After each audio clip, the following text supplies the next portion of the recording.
Billy Adams never imagined his silver hair would save humanity. At 68, the retired diplomat stands tall in the bustling Washington spaceport, awaiting the arrival of Dana, a young female Suliban attaché.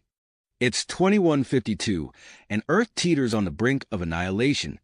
The Suliban hegemony, an aggressive alien race known for shape-shifting and expansionist tendencies, has issued an ultimatum: surrender the colony on Proxima Centauri B or face destruction. Earth's leaders, desperate to avoid war, have launched this cultural exchange program as a last-ditch effort for peace.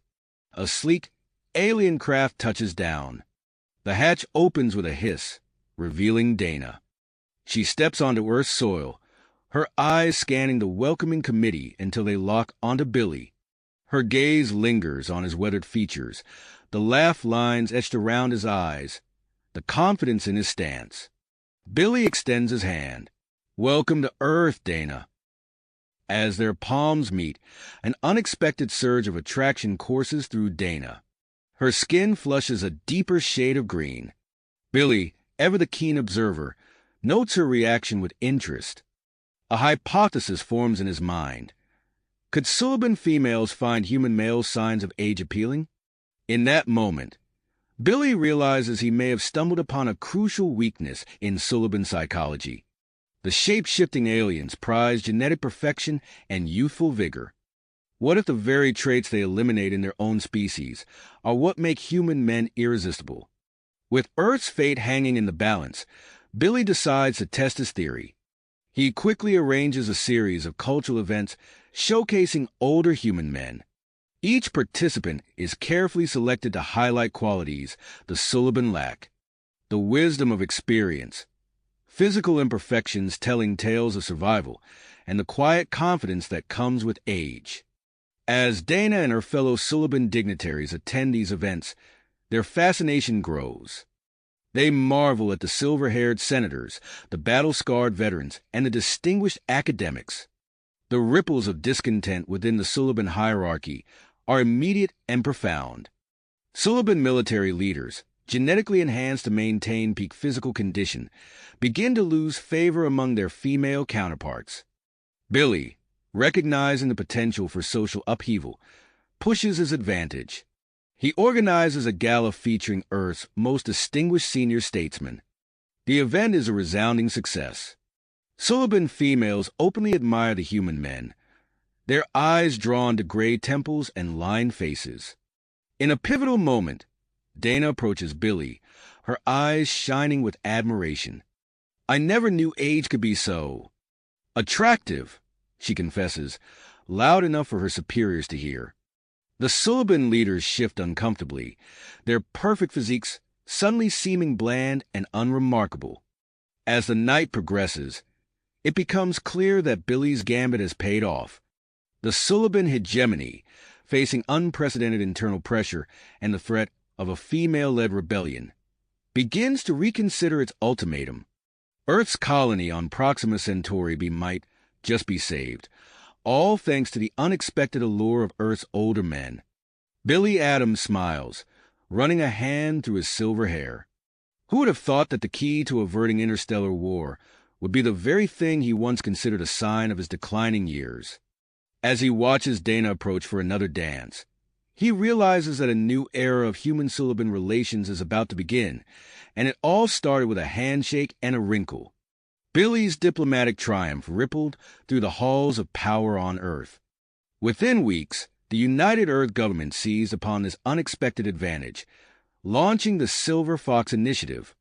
The program sought to recruit retired male diplomats, scientists, and military personnel over 60 to serve as ambassadors to the Suliban hegemony. Dr. Marcus Ramos, a 72-year-old xenobiologist with a shock of white hair and deep laugh lines, found himself at the forefront of this new era. Selected to lead a scientific delegation to Sulib Prime, he stood before the sleek spacecraft that would carry him and his team across the stars. "Ready for our next great adventure?" he asked, eyes twinkling as he addressed his fellow silver-haired delegates. The journey to Sulib Prime was tense with anticipation. As their ship touched down on the alien world, Dr. Ramos peered out the viewport, taking in the swirling, iridescent atmosphere and towering crystal spires of the Suliban capital. The reception committee awaited them on the landing pad. Male Suliban leaders stood rigid, their perfect features set in barely concealed disdain. But the female Suliban scientists assigned to work with the humans couldn't hide their fascination. Their eyes roved over the weathered faces and silver hair of the Earth delegation. Dr. Lara, the lead Suliban researcher, stepped forward to greet Dr. Ramos. Her gaze lingered on his face, tracing the network of wrinkles around his eyes and mouth. "Welcome to Sulib Prime, Dr. Ramos," she said, her voice carrying a hint of breathlessness. "We look forward to our collaborative efforts." As they shook hands, Dr. Ramos noted the slight tremor in her grip, the flush of deeper green spreading across her cheeks. It seemed Billy Adams' theory held true even here, on the Suliban homeworld. In the days that followed, the human delegation settled into their new roles. Dr. Ramos and his team worked tirelessly in the state-of-the-art Suliban laboratories, their every move watched with keen interest by their alien counterparts. It was during one such late-night research session that Dr. Ramos made his breakthrough. Hunched over a microscope, he let out a triumphant cry. "Dr. Lara, come quickly. I think I've found something." The Suliban scientist hurried over, her eyes wide with curiosity. Dr. Ramos stepped aside, allowing her to peer into the microscope. "Do you see it?" he asked, his voice trembling with excitement. "That genetic marker. I believe it's linked to your species' shape-shifting abilities." Dr. Lara gasped, her fingers tightening on the microscope's controls. This is incredible," she whispered. "The implications for both our species." As they worked to verify the discovery, Dr. Lara found herself drawn ever closer to Dr. Ramos. She marveled at his weathered hands as they deftly manipulated lab equipment, at the crow's feet that deepened when he smiled in triumph. Meanwhile, back on Earth, the Silver Fox Initiative expanded beyond the realms of diplomacy and science. Arthur Thompson, a 65-year-old master chef with a salt and pepper beard and a booming laugh, stepped off a transport ship onto Sulib Prime. His mission: to introduce human cuisine to the Suliban populace. Within days, his cooking demonstrations became the talk of the capital. Suliban females flocked to watch him work, captivated by his culinary skills and charismatic personality. "Now, the secret to a perfect risotto," Arthur explained to a rapt audience, his beard twitching as he grinned, "is patience. Much like diplomacy, wouldn't you say?" The Suliban women tittered, leaning in closer to catch every word. As the human influence spread, a strange trend began to emerge among young Suliban males. Feeling threatened by the attention lavished on their human counterparts, they started to emulate human aging patterns. Some even sought out cosmetic procedures to add wrinkles and gray their skin. General Krell, the hardline leader of the Suliban military, watched these developments with growing alarm. In a secret facility deep beneath the crystal spires of the capital, he pored over plans for a new class of warships. "We must be prepared," he growled to his subordinates. "These humans and their silver foxes, they cannot be allowed to corrupt our genetic purity." Unaware of the brewing storm, Billy Adams continued his charm offensive. As his transport ship touched down on yet another Suliban colony world, he straightened his tie and ran a hand through his silver hair.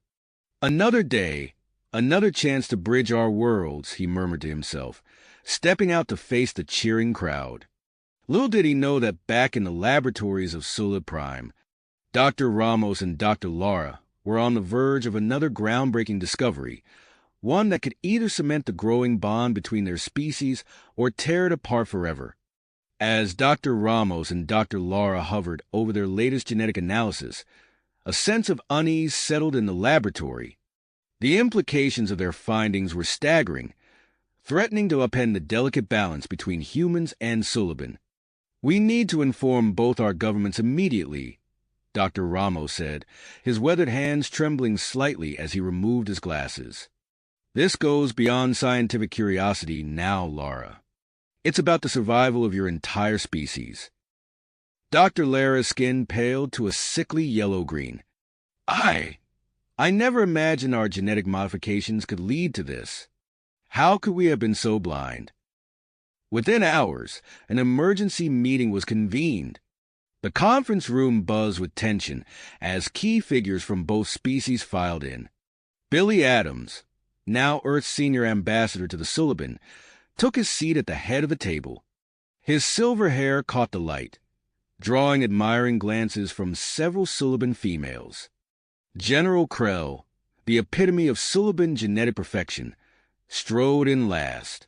His eyes narrowed as he surveyed the room, lingering with particular distaste on the human delegation. Dr. Ramos stood, clearing his throat. Thank you all for coming on such short notice. I'm afraid we've made a discovery that requires immediate attention. As he outlined their findings, the looming fertility crisis, the genetic instabilities plaguing the Suliban, the room grew deathly quiet. Dr. Lara provided supporting data, her voice steady despite the gravity of the situation. General Krell's face contorted with rage. Lies, he shouted, banging his hand on the table. This is nothing but human propaganda to weaken us. He lunged forward, grabbing Dr. Ramos by the collar. I'll see you rot in a detention cell for this, old man. The room erupted into chaos. Suliban officials shouted over one another, some defending the human scientists, others calling for their immediate arrest. Billy Adams rose slowly, his calm demeanor a stark contrast to the pandemonium around him. General Krell, he said, his voice cutting through the noise, I suggest you unhand Dr. Ramos immediately. This aggression serves no one. The general's grip loosened, more out of surprise than compliance. In that moment, Dr. Lara stepped forward, her chin held high. General, I can assure you that these findings are accurate. I've verified them myself.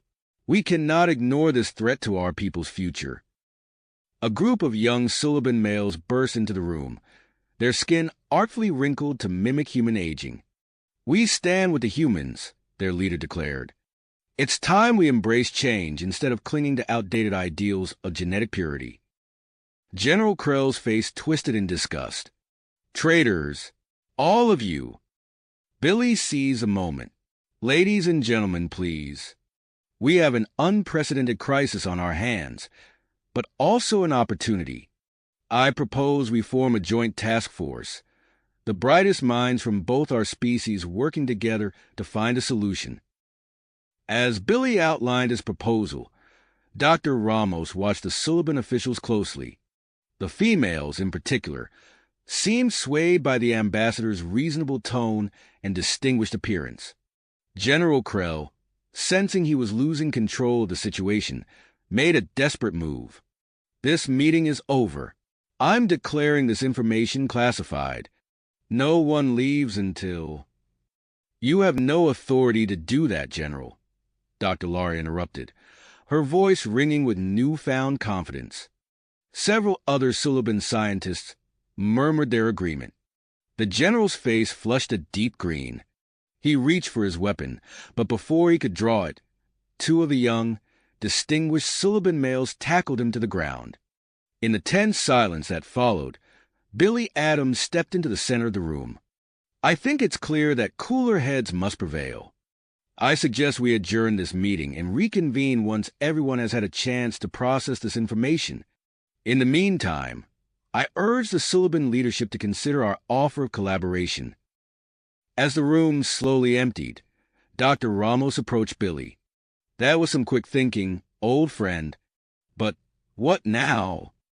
Billy ran a hand through his silver hair, a gesture that didn't go unnoticed by the departing Suliban females. Now, Marcus, we prepare. If I know bureaucracy, human or alien, we're in for a long, complex fight. But the stakes couldn't be higher. Outside the conference room, News of the genetic crisis was already spreading like wildfire through both human and Suliban communication channels.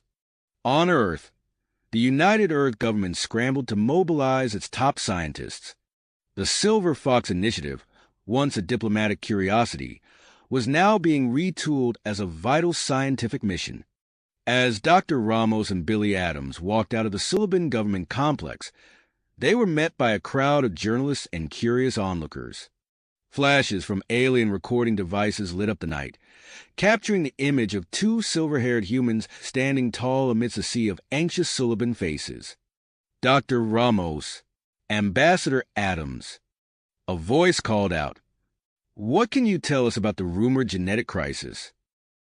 Billy raised a hand, calling for quiet. "Friends, we stand at a crossroads. The challenges ahead are great, but so too is the opportunity for our peoples to come together. Rest assured, Earth stands ready to assist our Suliban allies in any way we can." As they made their way through the crowd, Dr. Ramos leaned in close to Billy. "You know, when I first joined this mission, I never imagined we'd end up here." Billy nodded, a wry smile playing at the corners of his mouth. "The universe has a way of surprising you, Marcus. Now, let's get to work. We have a species to save. We have a species to understand and protect." As they made their way back to the research facility, Dr. Ramos's communicator buzzed. He glanced at the screen and his eyes widened. "Billy, it's a message from Earth. They're sending reinforcements." Within days, a sleek transport ship touched down on Sulib Prime's landing pad. The hatch opened, revealing a tall, distinguished figure with a shock of white hair and piercing blue eyes. Dr. Harold Winston, a 75-year-old geneticist renowned for his groundbreaking work in human longevity, stepped out into the alien sunlight. Dr. Ramos rushed forward to greet his old friend and colleague. "Harold, I can't tell you how glad I am to see you." Dr. Winston clasped Ramos's hand firmly. "When I heard about the crisis, I knew I couldn't stay on the sidelines. Now, where's this lab of yours? We've got work to do." As they entered the research facility, Dr. Laura and her team looked up from their workstations. The Suliban female's eyes widened as they took in Dr. Winston's weathered features and commanding presence. Dr. Laura stepped forward, her skin flushing a deeper green. "Dr. Winston, welcome to Sulib Prime. We've heard so much about your work." Winston smiled warmly. "The pleasure is mine, Dr. Laura. Now, let's see what we're dealing with here." Over the next few weeks, the Human Suliban Task Force worked tirelessly. Dr. Winston's expertise proved invaluable as he proposed a novel approach to stabilizing the Suliban genome using techniques derived from his longevity research. "You see," he explained to the rapt Suliban scientist, his finger tracing a complex genetic sequence on a holographic display. "By introducing these modified telomeres, we might be able to halt the degradation of your shape-shifting abilities while simultaneously addressing the fertility issues." As the research progressed, Billy Adams continued his diplomatic efforts. He organized a series of cultural exchange programs, bringing groups of older human males to Suliban colonies across the sector. On one such colony, a silver-haired human chef demonstrated the art of baking sourdough bread to an enthusiastic Suliban audience. "The key," he said, "kneading the dough with practiced hands, is patience and a gentle touch. Much like diplomacy, wouldn't you agree?" The Suliban observers nodded, their eyes fixed on his flour-dusted hands. These exchanges served a dual purpose, fostering goodwill and providing opportunities for human scientists to gather more data on Suliban biology. Each visiting human carried discrete sensors, collecting valuable information on Suliban physiology in various environments. Back on Sulib Prime, Dr. Ramos and Dr. Winston were on the verge of a breakthrough when alarms blared through the research facility. Billy Adams burst into the lab, his face grave. "We've got a situation," he announced. "A group of hardline Suliban separatists has staged a coup on one of the outer colonies. They're rejecting all human assistance and threatening to destroy our research." Dr. Lara gasped. "But that's madness. Don't they understand what's at stake?" Billy nodded grimly. "They're led by Commander Vex, one of General Krell's loyalists. He's declared their intention to maintain Suliban genetic purity at all costs." Dr. Winston frowned. "This could derail everything we've worked for. We need access to the advanced genetic engineering facilities on that colony to implement our solution. The United Earth government and Suliban hegemony are sending a joint peacekeeping force," Billy explained. "They're bringing in one of our best, Colonel Jack Harper." As if on cue, the lab's view screen lit up with an incoming transmission. A rugged face appeared, lined with age but sharp with intelligence. Despite his 62 years, Colonel Harper's eyes blazed with the intensity of a much younger man. "Ambassador Adams, doctors," he greeted them. "I'm en route to the rebel-held colony with our peacekeeping force. What can you tell me about the situation on the ground?" As Billy briefed the colonel, Dr. Ramos couldn't help but marvel at how far they'd come. What had started as a diplomatic mission had evolved into a complex operation involving scientists, diplomats, and now military personnel, all working together to save an alien species. Colonel Harper listened intently, his tactical mind already formulating strategies. "Understood. We'll secure those facilities and get your team the access they need. Harper out." As the transmission ended, Dr. Winston turned to his colleagues. "Well, it seems our timeline has just been accelerated. Let's make sure we're ready when Colonel Harper gives us the green light." The lab buzzed with renewed energy as human and Suliban scientists redoubled their efforts. Outside, the swirling, iridescent atmosphere of Sulib Prime seemed to reflect the tumultuous events unfolding across the sector. Dr. Ramos looked out at the alien sky, then back at his diverse team. He couldn't shake the feeling that they were on the brink of something momentous, a turning point not just for the Suliban, but for human-alien relations as a whole. As alarms continued to sound in the distance, signaling the mobilization of Suliban Defense Forces, Dr. Ramos took a deep breath and turned back to his work. The fate of an entire species hung in the balance, and there wasn't a moment to lose. The alarms continued to echo through the research facility as Dr. Ramos refocused on his work. Suddenly, his communication device lit up with an urgent message from Colonel Jack Harper. "Dr. Ramos, we've infiltrated the rebel stronghold, but we've encountered an unexpected complication." The colonel's voice crackled through the speaker. Dr. Ramos leaned in, his brow furrowing. "What's the situation, Colonel?" "The rebels are using advanced shape-shifting technology.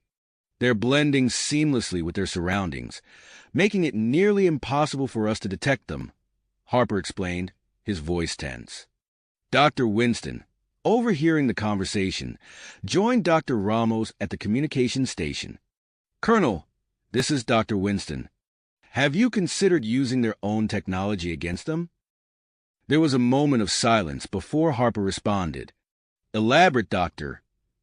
"If you could capture a group of rebel Suliban, perhaps you could convince them to teach your team basic shape-shifting techniques," Dr. Winston suggested. "It's risky, but it might just work," Harper replied. "We'll give it a shot. Harper out." As the communication ended, Dr. Ramos and Dr. Winston exchanged glances. "We need to redouble our efforts here," Dr. Ramos said. "While Harper handles the situation on the ground, we need to make sure we're ready with a solution." They returned to their workstations, poring over genetic data and running simulations. Hours passed in a blur of calculations and hypotheses. Suddenly, Dr. Lara burst into the lab, her face flushed with excitement. "Doctors, we've made a breakthrough," she exclaimed, her eyes wide. "We've identified a rare mineral on the rebel-held colony. We're calling it stabilium. Our preliminary analysis suggests it could be the key to implementing our genetic stabilization solution." Dr. Winston's eyes lit up. This could be the missing piece we've been looking for. We need to get our hands on a sample of the stabilium immediately. Dr. Ramos nodded, reaching for his communication device. I'll inform Colonel Harper. This changes everything. As Dr. Ramos relayed the new information to Harper, Dr. Winston turned to Dr. Lara. Tell me more about the stabilium. What are its properties? As Dr. Lara began explaining, the lab's main screen flickered to life, revealing a transmission from Earth. Dr. Evelyn Rodriguez, head of Earth's Xenobiology Research Institute, appeared on the screen. Dr. Ramos, Dr. Winston, she greeted them. I'm contacting you regarding Operation Silver Lining. We're assembling a team of Earth's most brilliant minds to assist with the Suliban genetic crisis. I'd like to introduce you to our newest recruit. The camera panned to reveal an elderly man with a shock of white hair and piercing blue eyes. This is Dr. Samuel Hawthorne, Nobel laureate in genetics. His work on DNA repair mechanisms could be invaluable to your research. Dr. Hawthorne stepped forward, his voice strong despite his 82 years. Doctors, I'm looking forward to joining your team on Solar Prime. I believe my expertise might provide some fresh insights into your genetic stabilization project. Dr. Lara's eyes widened as she took in Dr. Hawthorne's weathered features. She found herself captivated by the wisdom evident in his deeply lined face. As the transmission ended, Dr. Ramos turned to his colleagues. Things are moving quickly now. With Colonel Harper's team working to secure the stabilium and Dr. Hawthorne on his way, we might just have a chance at cracking this genetic puzzle. Dr. Winston nodded, a determined glint in his eye. Indeed, but we can't forget about Commander Vex and his rebels. There's still a wild card in all of this. As if on cue, another alert flashed across their screens. It was a report from Colonel Harper's team on the rebel-held colony. Dr. Ramos read it aloud, his voice growing urgent. Commander Vex is planning to destroy the genetic engineering facilities rather than let them fall into our hands. If he succeeds, we'll lose our only source of stabilium. The room fell silent as the gravity of the situation sank in. Dr. Lara was the first to speak, her voice quiet but resolute. We need to work faster. The fate of my people depends on it. Dr. Ramos nodded, turning back to his workstation. Agreed. Let's get back to work. We're in a race against time now, and failure is not an option. As the team threw themselves back into their research with renewed vigor, the complex dance of diplomacy, military strategy, and scientific discovery continued to unfold across the stars. The clock was ticking, and the future of the Suliban hung in the balance. Balance. The tension in the lab was palpable as the team worked feverishly to find a solution. Suddenly, Colonel Harper's face appeared on the main screen, his expression grim. Dr. Ramos, we've hit a snag. We've managed to infiltrate the outer perimeter of the compound using our new shape-shifting abilities, but we're facing an unexpected obstacle. Dr. Ramos leaned forward, his brow furrowed. What's the problem, Colonel? The facility is protected by a sophisticated biometric security system, Harper explained. It can detect even the slightest genetic variations. Our shape-shifting disguises are useless against it. Dr. Winston cursed under his breath. That's going to make acquiring the stabilium much more challenging. As they pondered this new complication, Dr. Samuel Hawthorne strode into the lab, his eyes bright with excitement despite the jet lag from his interstellar journey. I believe I might have a solution to our genetic stabilization problem, he announced. The team gathered around as Dr. Hawthorne pulled up a holographic display of his theoretical model. By combining my work on DNA repair mechanisms with your research, I think we can develop a gene therapy that could reverse the Suliban genetic instability. Dr. Lara's eyes widened as she studied the model. This could actually work, she breathed. Dr. Ramos nodded, a glimmer of hope in his eyes. Excellent work, Dr. Hawthorne. But there's a catch. We'll need a significant amount of stabilium for this treatment to be effective. Which puts us right back at square one with Colonel Harper's mission, Dr. Winston added grimly. Just then, another transmission came through. It was Dr. Evelyn Rodriguez from Earth. Doctors, I have some news. We're expanding Operation Silver Lining. I'd like you to meet our latest recruit, Dr. Hiroaki Tanaka. The camera panned to reveal an elderly Japanese man with a kind smile and sharp eyes. Dr. Tanaka is a robotics engineer specializing in nanotechnology, Dr. Rodriguez explained. We believe his expertise could be crucial in developing a delivery system for your gene therapy treatment. As the team discussed the potential applications of Dr. Tanaka's work, an urgent alert flashed across their screens.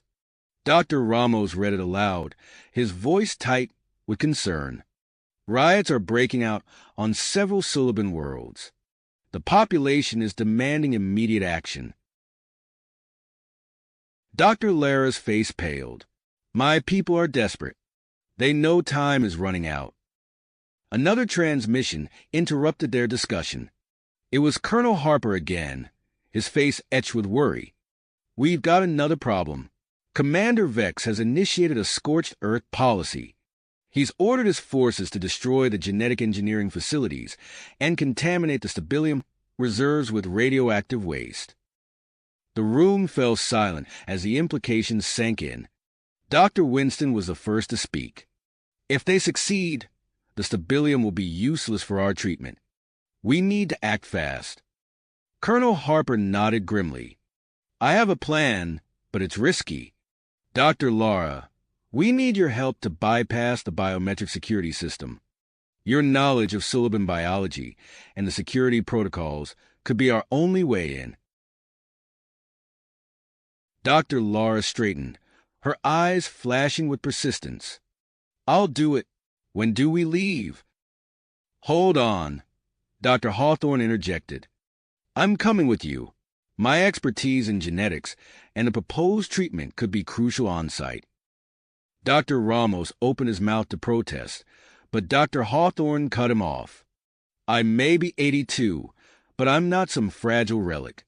This mission needs my knowledge, and I won't sit on the sidelines while an entire species is at stake. Before anyone could argue further, another transmission came through. It was Admiral James Holloway, his weathered face filling the screen. Doctors, I redirected my peacekeeping force to support Colonel Harper's operation. We're deploying a squadron of stealth shuttles to extract Dr. Lara and Dr. Hawthorne and insert them into the rebel-held colony. As the team rushed to prepare for the mission, Dr. Ramos received an urgent intelligence report. He read it quickly, his face growing pale. We have another problem. A faction of hardline Suliban military officers sympathetic to Commander Vex is planning a coup against the Suliban hegemony. Dr. Lara gasped. If they succeed, it could destroy the entire human-Suliban alliance. Dr. Winston ran a hand through his white hair. It seems we're facing a perfect storm of crises. The success of Harper's mission, the insertion of Lara and Hawthorne, the stability of the Suliban government. It's all hanging by a thread. As the lab buzzed with frantic activity, Dr. Ramos looked around at his team, human and Suliban, young and old, all working together in a desperate race against time. He knew that the next few hours would determine the fate of an entire species. Outside, the swirling atmosphere of Sulib Prime seemed to mirror the chaos unfolding across the sector. As Dr. Lara and Dr. Hawthorne prepared to board the stealth shuttle, the weight of their mission pressed heavily upon them. The future of the Suliban race rested on their shoulders, and failure was not an option. The stealth shuttle carrying Dr. Lara and Dr. Hawthorne sliced through the atmosphere of the rebel-held Suliban colony, its cloaking technology rendering it invisible to enemy sensors. As they approached the landing zone, Dr. Lara's hands tightened on her seat restraints, her mind racing with the enormity of their mission. We're approaching the drop point, the pilot's voice crackled through the intercom. Prepare for fast deployment. Dr. Hawthorne placed a reassuring hand on Dr. Lara's shoulder. "Ready, my dear?" She nodded, drawing strength from the elderly scientist's calm demeanor. As the shuttle touched down, they swiftly disembarked, joining Colonel Harper's team at the outskirts of the genetic engineering facility. Harper greeted them with a curt nod. "Glad you made it. We're running out of time." Dr. Lara stepped forward, her eyes scanning the facility's entrance. "I'll need to get close to the main security panel to bypass the biometric system." The team moved swiftly, utilizing their newly acquired shape-shifting abilities to blend with the surrounding terrain. As they reached the facility's perimeter, Dr. Lara approached the security panel, her fingers dancing across its surface with practiced ease. "The system's trying to adapt," she muttered, her brow furrowing in concentration. "But I can anticipate its algorithms." After several tense moments, the panel beeped, and the facility's massive doors began to slide open. Colonel Harper signaled his team forward, Dr. Hawthorne keeping pace despite his advanced years. Inside, the facility was a maze of sterile corridors and high-tech equipment. Dr. Hawthorne's eyes lit up as he took in the array of genetic engineering tools. "Fascinating," he murmured. "Some of this technology is far beyond what we have on Earth." As they delved deeper into the complex, alarms suddenly blared to life. Colonel Harper's comm unit crackled with an urgent transmission from his reconnaissance team. "Sir, we've detected a radiological threat. Commander Vex's forces are attempting to contaminate the stabilium reserves." Harper's face hardened. "We need to split up. Dr. Lara, guide us to the stabilium storage. Dr. Hawthorne, I need you to start analyzing the genetic engineering equipment. We'll need that data for the treatment." The team divided, with Harper leading a group towards the stabilium reserves while Dr. Hawthorne set up a makeshift lab in one of the facility's research rooms. Dr. Lara led Harper's team through a series of winding corridors, her intimate knowledge of Sullivan facility design proving invaluable. They burst into the storage area just as Vex operatives were preparing to release the radioactive contaminants. A firefight erupted, energy weapons sizzling through the air. Harper's team, their movements enhanced by their shape-shifting abilities, quickly gained the upper hand. As the last of Vex's forces fell, Harper turned to the stabilium reserves. "We need to secure these and neutralize any contamination," he ordered, his voice tense.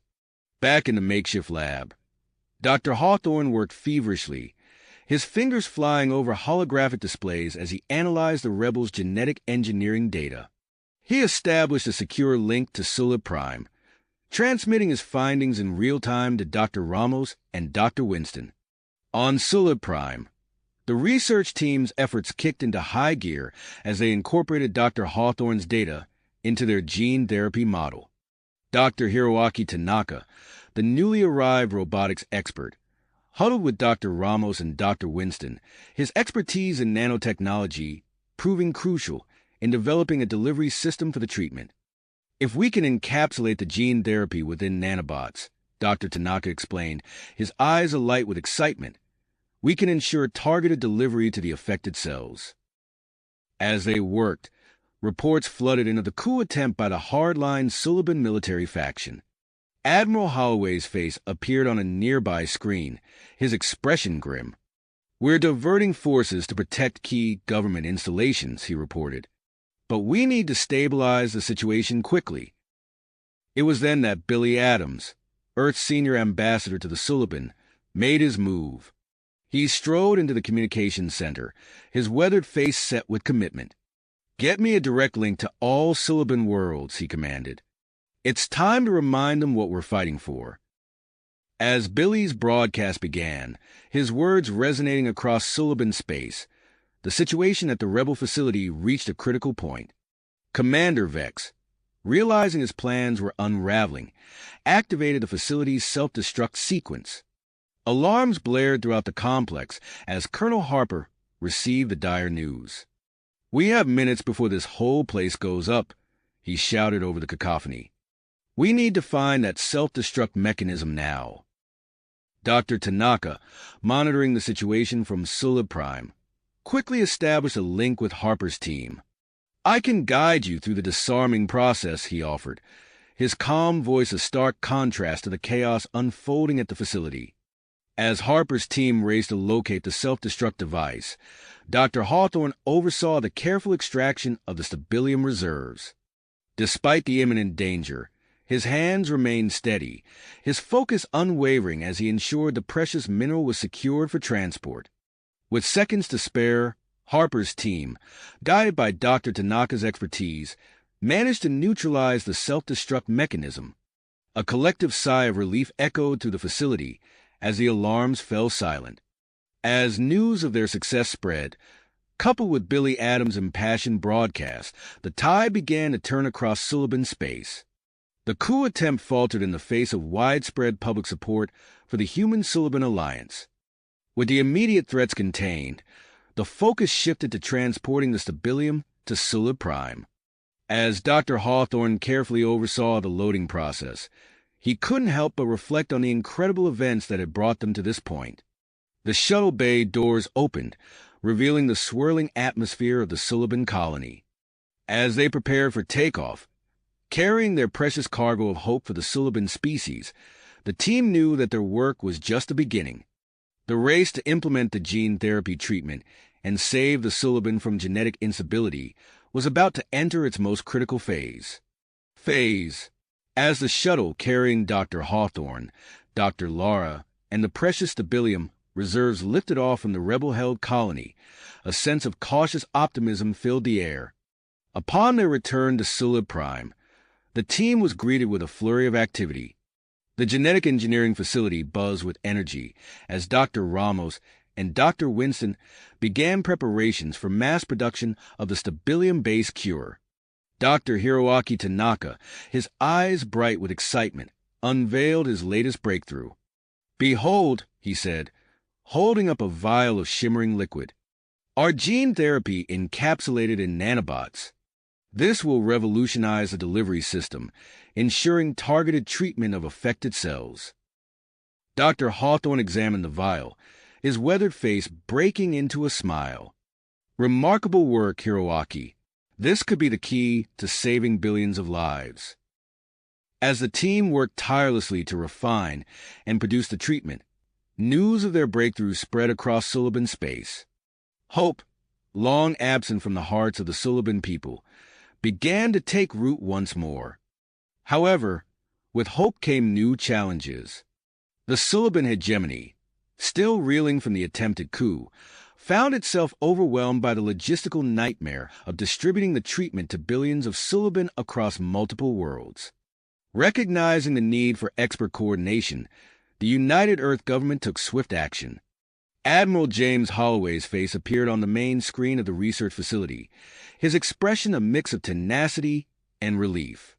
"Doctors, I have some news," he announced. "We're sending in our top logistics expert to oversee the distribution efforts. Admiral Jonathan Blackwell will be arriving on Sulib Prime within the hour." Dr. Ramos raised an eyebrow. "Blackwell? Isn't he retired?" Holloway nodded. "He is. But at 73, he's still the best in the business when it comes to large-scale operations like this."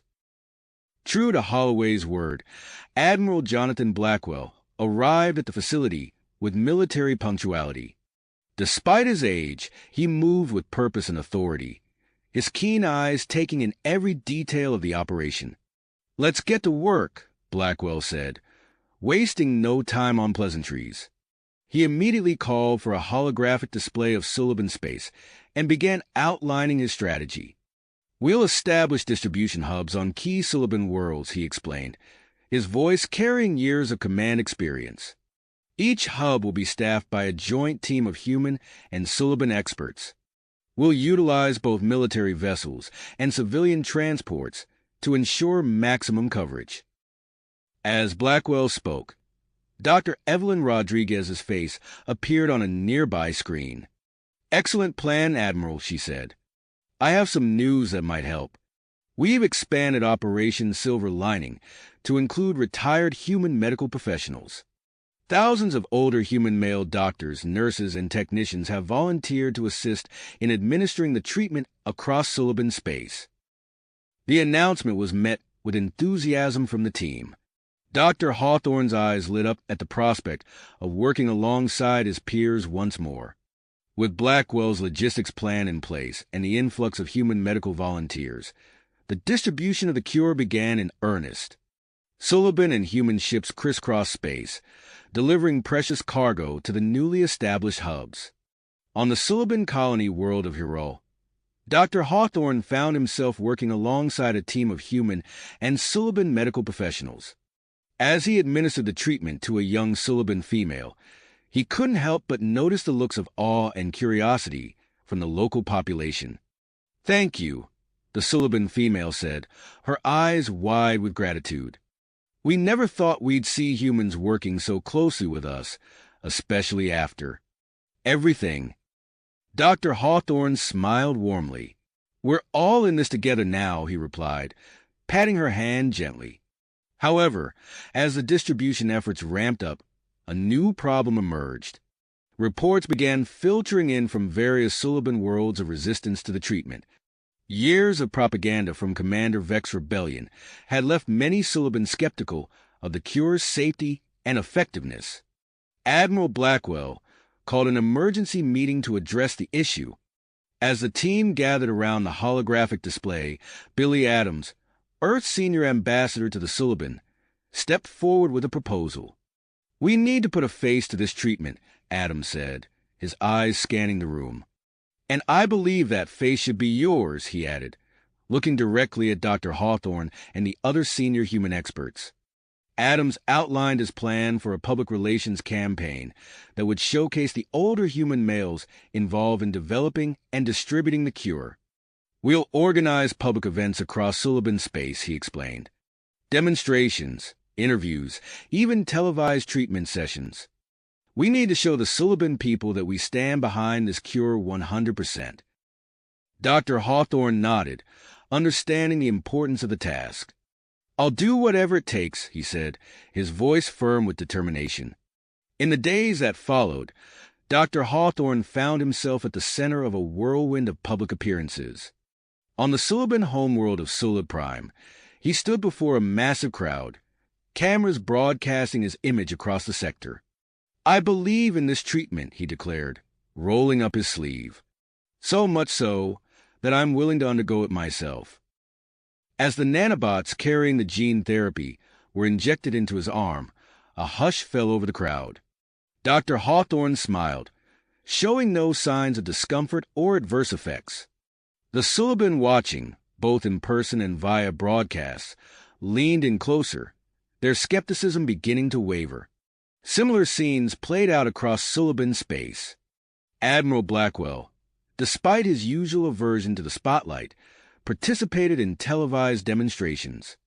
Dr. Ramos and Dr. Winston gave impassioned speeches about the science behind the treatment.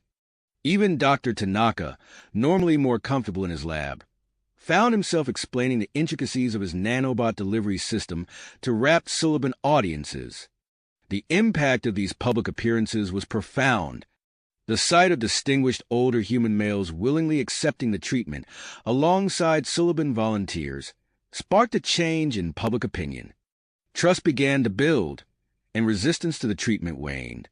As the distribution efforts gained momentum, millions of Suliban began receiving the cure daily.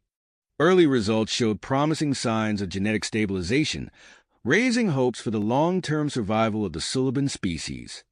But even as progress was made, a new development caught the attention of both human and Suliban authorities.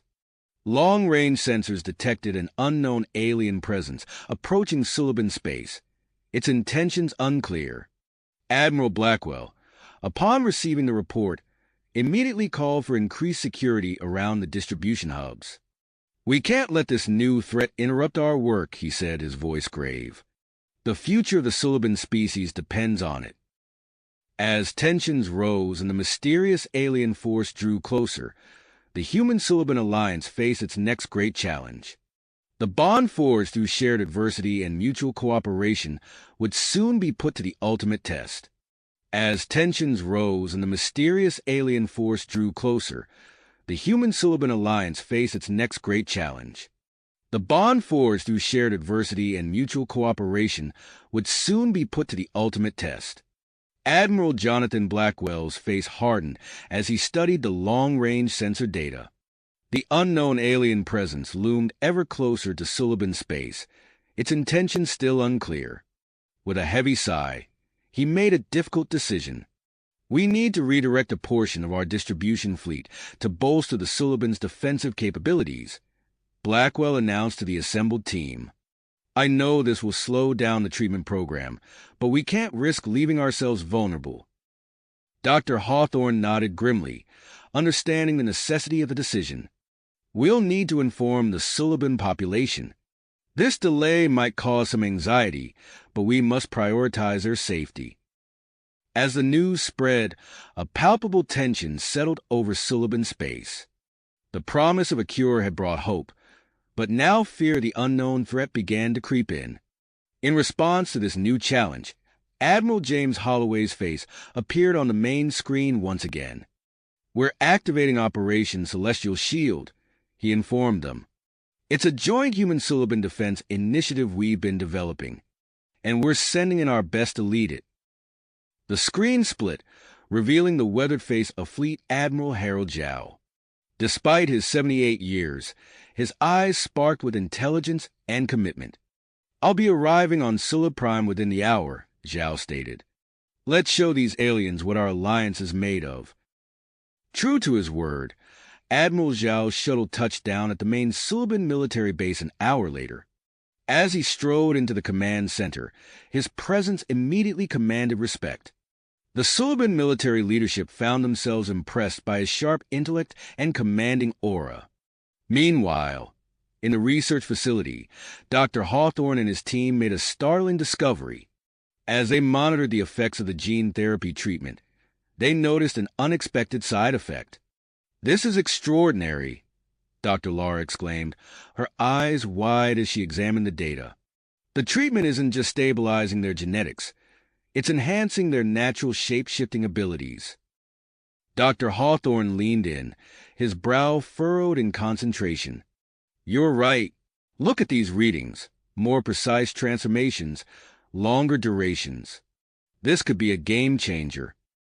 As the team discussed the implications of this discovery, Admiral Zhao was already formulating a plan. He called for a joint reconnaissance mission to investigate the approaching alien force. We need eyes on this threat, Zhao explained to the assembled human and Suliban officers. And I know just the man to lead it. Captain Marcus Reeves, a 65-year-old former Special Operations officer, arrived on Sula Prime within days. His reputation for gathering intelligence in hostile environments preceded him. Reeves quickly assembled a diverse crew of human and Suliban operatives, eager to leverage the enhanced shape-shifting abilities of the treated Suliban. As the reconnaissance mission prepared for departure, Dr. Hiroaki Tanaka approached Admiral Blackwell with a daring proposal. We can accelerate the distribution of the gene therapy treatment, Tanaka explained, his eyes alight with excitement. By modifying atmospheric dispersal systems, we could release the treatment as a fine mist over heavily populated Suliban worlds. It's unorthodox, but it could treat millions simultaneously. Blackwell stroked his chin thoughtfully. It's risky, but given our time constraints, it might be our best option. I'll present it to the Suliban hegemony. The Suliban leadership, acutely aware of the need to stabilize their population before potential conflict, cautiously approved the plan. A test run was scheduled for New Sulib, a densely populated colony world. As Dr. Tanaka threw himself into preparing the dispersal systems, news arrived from Earth. Operation Silver Lining had expanded once again, this time recruiting retired General Alexander Volkov, a 71-year-old expert in planetary defense systems. Volkov arrived on Sula Prime with a team of senior human engineers, immediately beginning work on fortifying key Suliban worlds. His gruff demeanor belied a brilliant tactical mind, and soon defensive plans began to take shape across Suliban space. Days later, as the atmospheric dispersal test on New Sulib was in its final preparation stages, an urgent transmission came through from Captain Reeves' reconnaissance mission.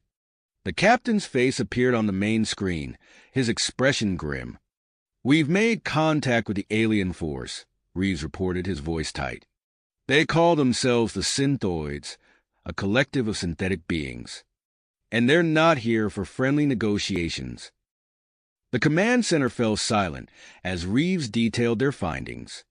The massive fleet of biomechanical ships. The Synthoids planned to convert Suliban worlds into raw materials for their ever-expanding fleet. The successful infiltration of a Synthoid ship using the Suliban's enhanced shape-shifting abilities. As Reeves concluded his report, alarms blared in the background. "We've been discovered," he shouted, the transmission becoming unstable. "We'll try get back with more intel, but dash." The transmission cut off abruptly, leaving the command center in stunned silence. Admiral Zhao was the first to recover, his voice cutting through the tension. "Prepare for battle stations," he commanded.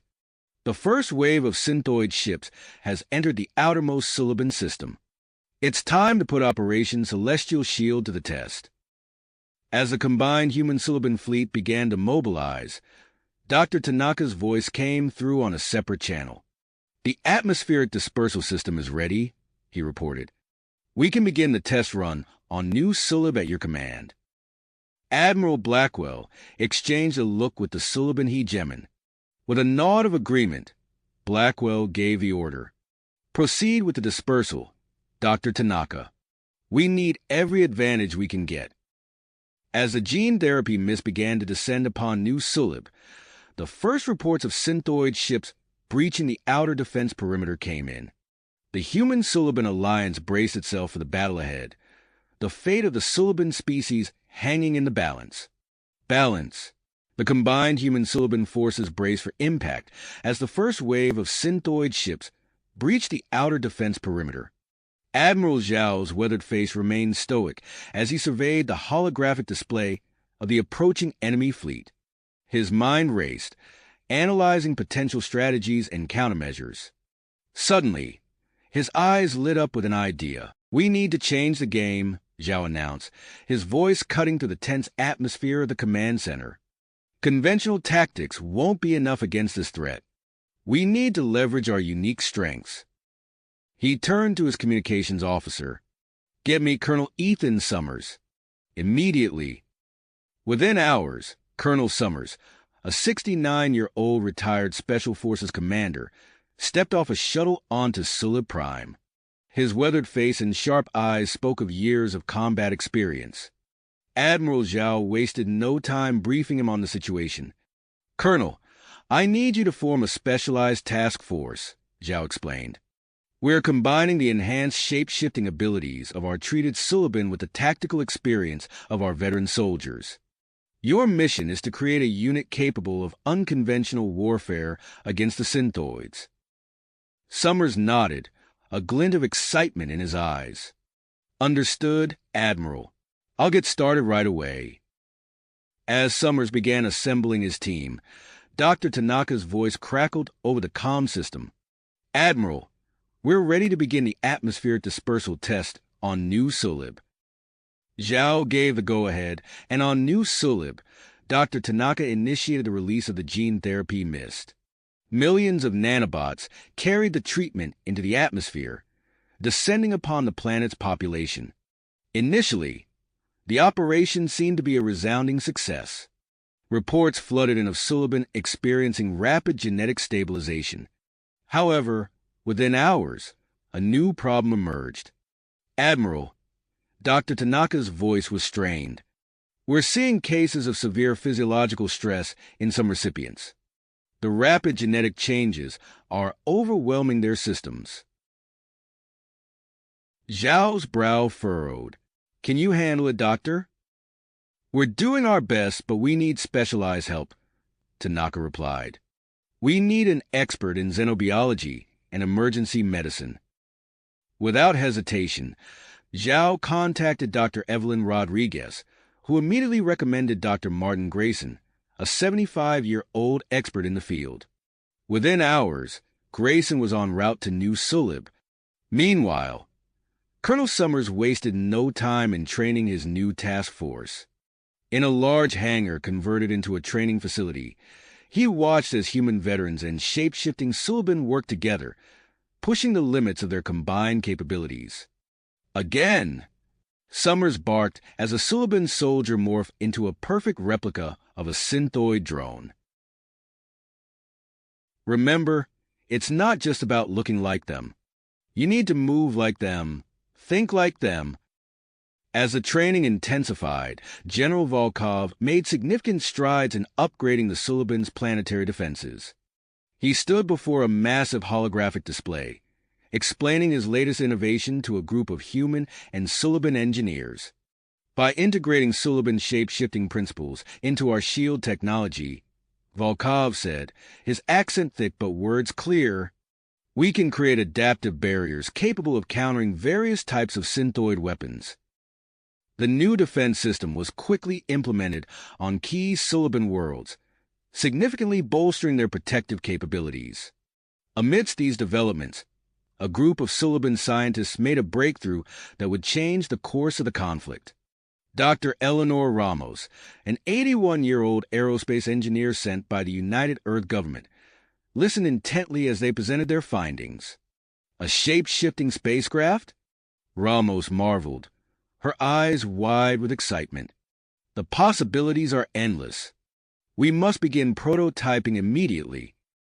As Ramos and her team threw themselves into the development of this new technology, Captain Marcus Reeves and Lieutenant Zara finally returned from their perilous reconnaissance mission. Despite his injuries, Reeves insisted on briefing Admiral Zhao and the Suliban High Command personally. The synthoids are unlike anything we've encountered before, Reeves explained, his voice hoarse.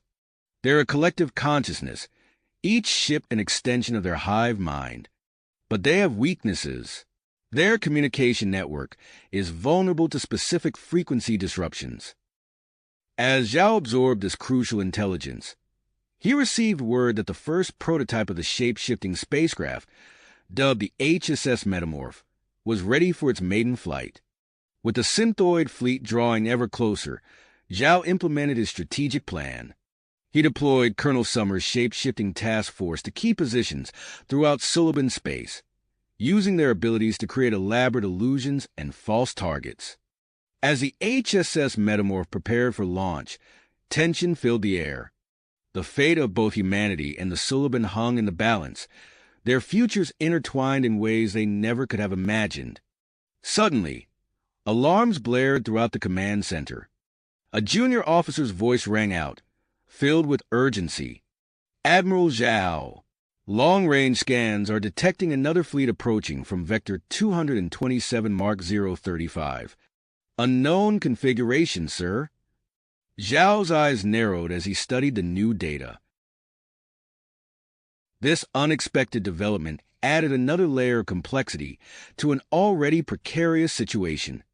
As he opened his mouth to issue new orders, the command center erupted into a flurry of activity, all eyes turning to face this new, unknown threat. Admiral Zhao's mind raced, evaluating the potential implications of this new development. Identify that fleet, Zhao barked, his eyes narrowing as he studied the holographic display. We need to know if we're dealing with a new enemy or a potential ally. Colonel Ethan Summers stepped forward, his weathered face set with dedication. Admiral, I volunteer to lead a reconnaissance mission. My team is ready for this. Zhao nodded, recognizing the value of Summers' experience and the unique capabilities of his shape-shifting task force. Approved, Colonel. Take the HSS Metamorph. It's time to put our new technology to the test. Within the hour, Colonel Summers had assembled his team, including Lieutenant Zara, whose first-hand experience with the synthoids proved invaluable. As they boarded the sleek, silver-hulled HSS Metamorph, Summers briefed his team on the mission parameters. Our primary objective is identification and assessment, he explained, his voice steady as the ship's engines hummed to life. We'll use the metamorpho's shape-shifting capabilities to approach undetected if necessary. Remember your training, people. We're venturing into the unknown. As the metamorph glided out of the docking bay, its hull shimmered and shifted, blending seamlessly with the star-studded backdrop of space. On the bridge, Lieutenant Zara monitored the ship systems, marveling at the integration of human and Suliban technologies. "Colonel," she reported, her fingers dancing across the control panel. "The cloaking system is functioning at optimal levels. We're virtually invisible to standard detection methods." Summers nodded, his eyes fixed on the interface as they navigated through the inky void towards the unknown fleet. "Excellent. Now, let's see what we're dealing with." Back on Sulib Prime, the command center buzzed with activity. Dr. Eleanor Ramos had just arrived, her eyes bright with excitement despite her age. She approached Admiral Zhao, clutching a data pad filled with schematics. "Admiral," she began, her voice filled with urgency, "we've made significant progress on the shape-shifting spacecraft technology. I believe we can begin retrofitting key vessels in your fleet immediately." Zhao's eyebrows rose, a glimmer of hope crossing his face. "That's excellent news, Doctor. How quickly can we implement these upgrades?" As Ramos outlined her plans, a priority transmission from New Sulib cut through the chatter. Dr. Martin Grayson's face appeared on the main screen, his expression a mix of concern and fascination. "Admiral Zhao," he began, his voice tense, "we've encountered an unexpected development in the gene therapy treatment. A small percentage of treated Suliban are developing enhanced telepathic abilities." Zhao frowned, immediately grasping the potential implications. "What are the security risks, Doctor?"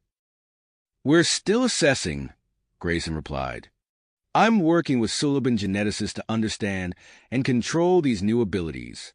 For now, we're implementing strict protocols to maintain privacy and military security." As Zhao processed this information, another officer approached, his face grave.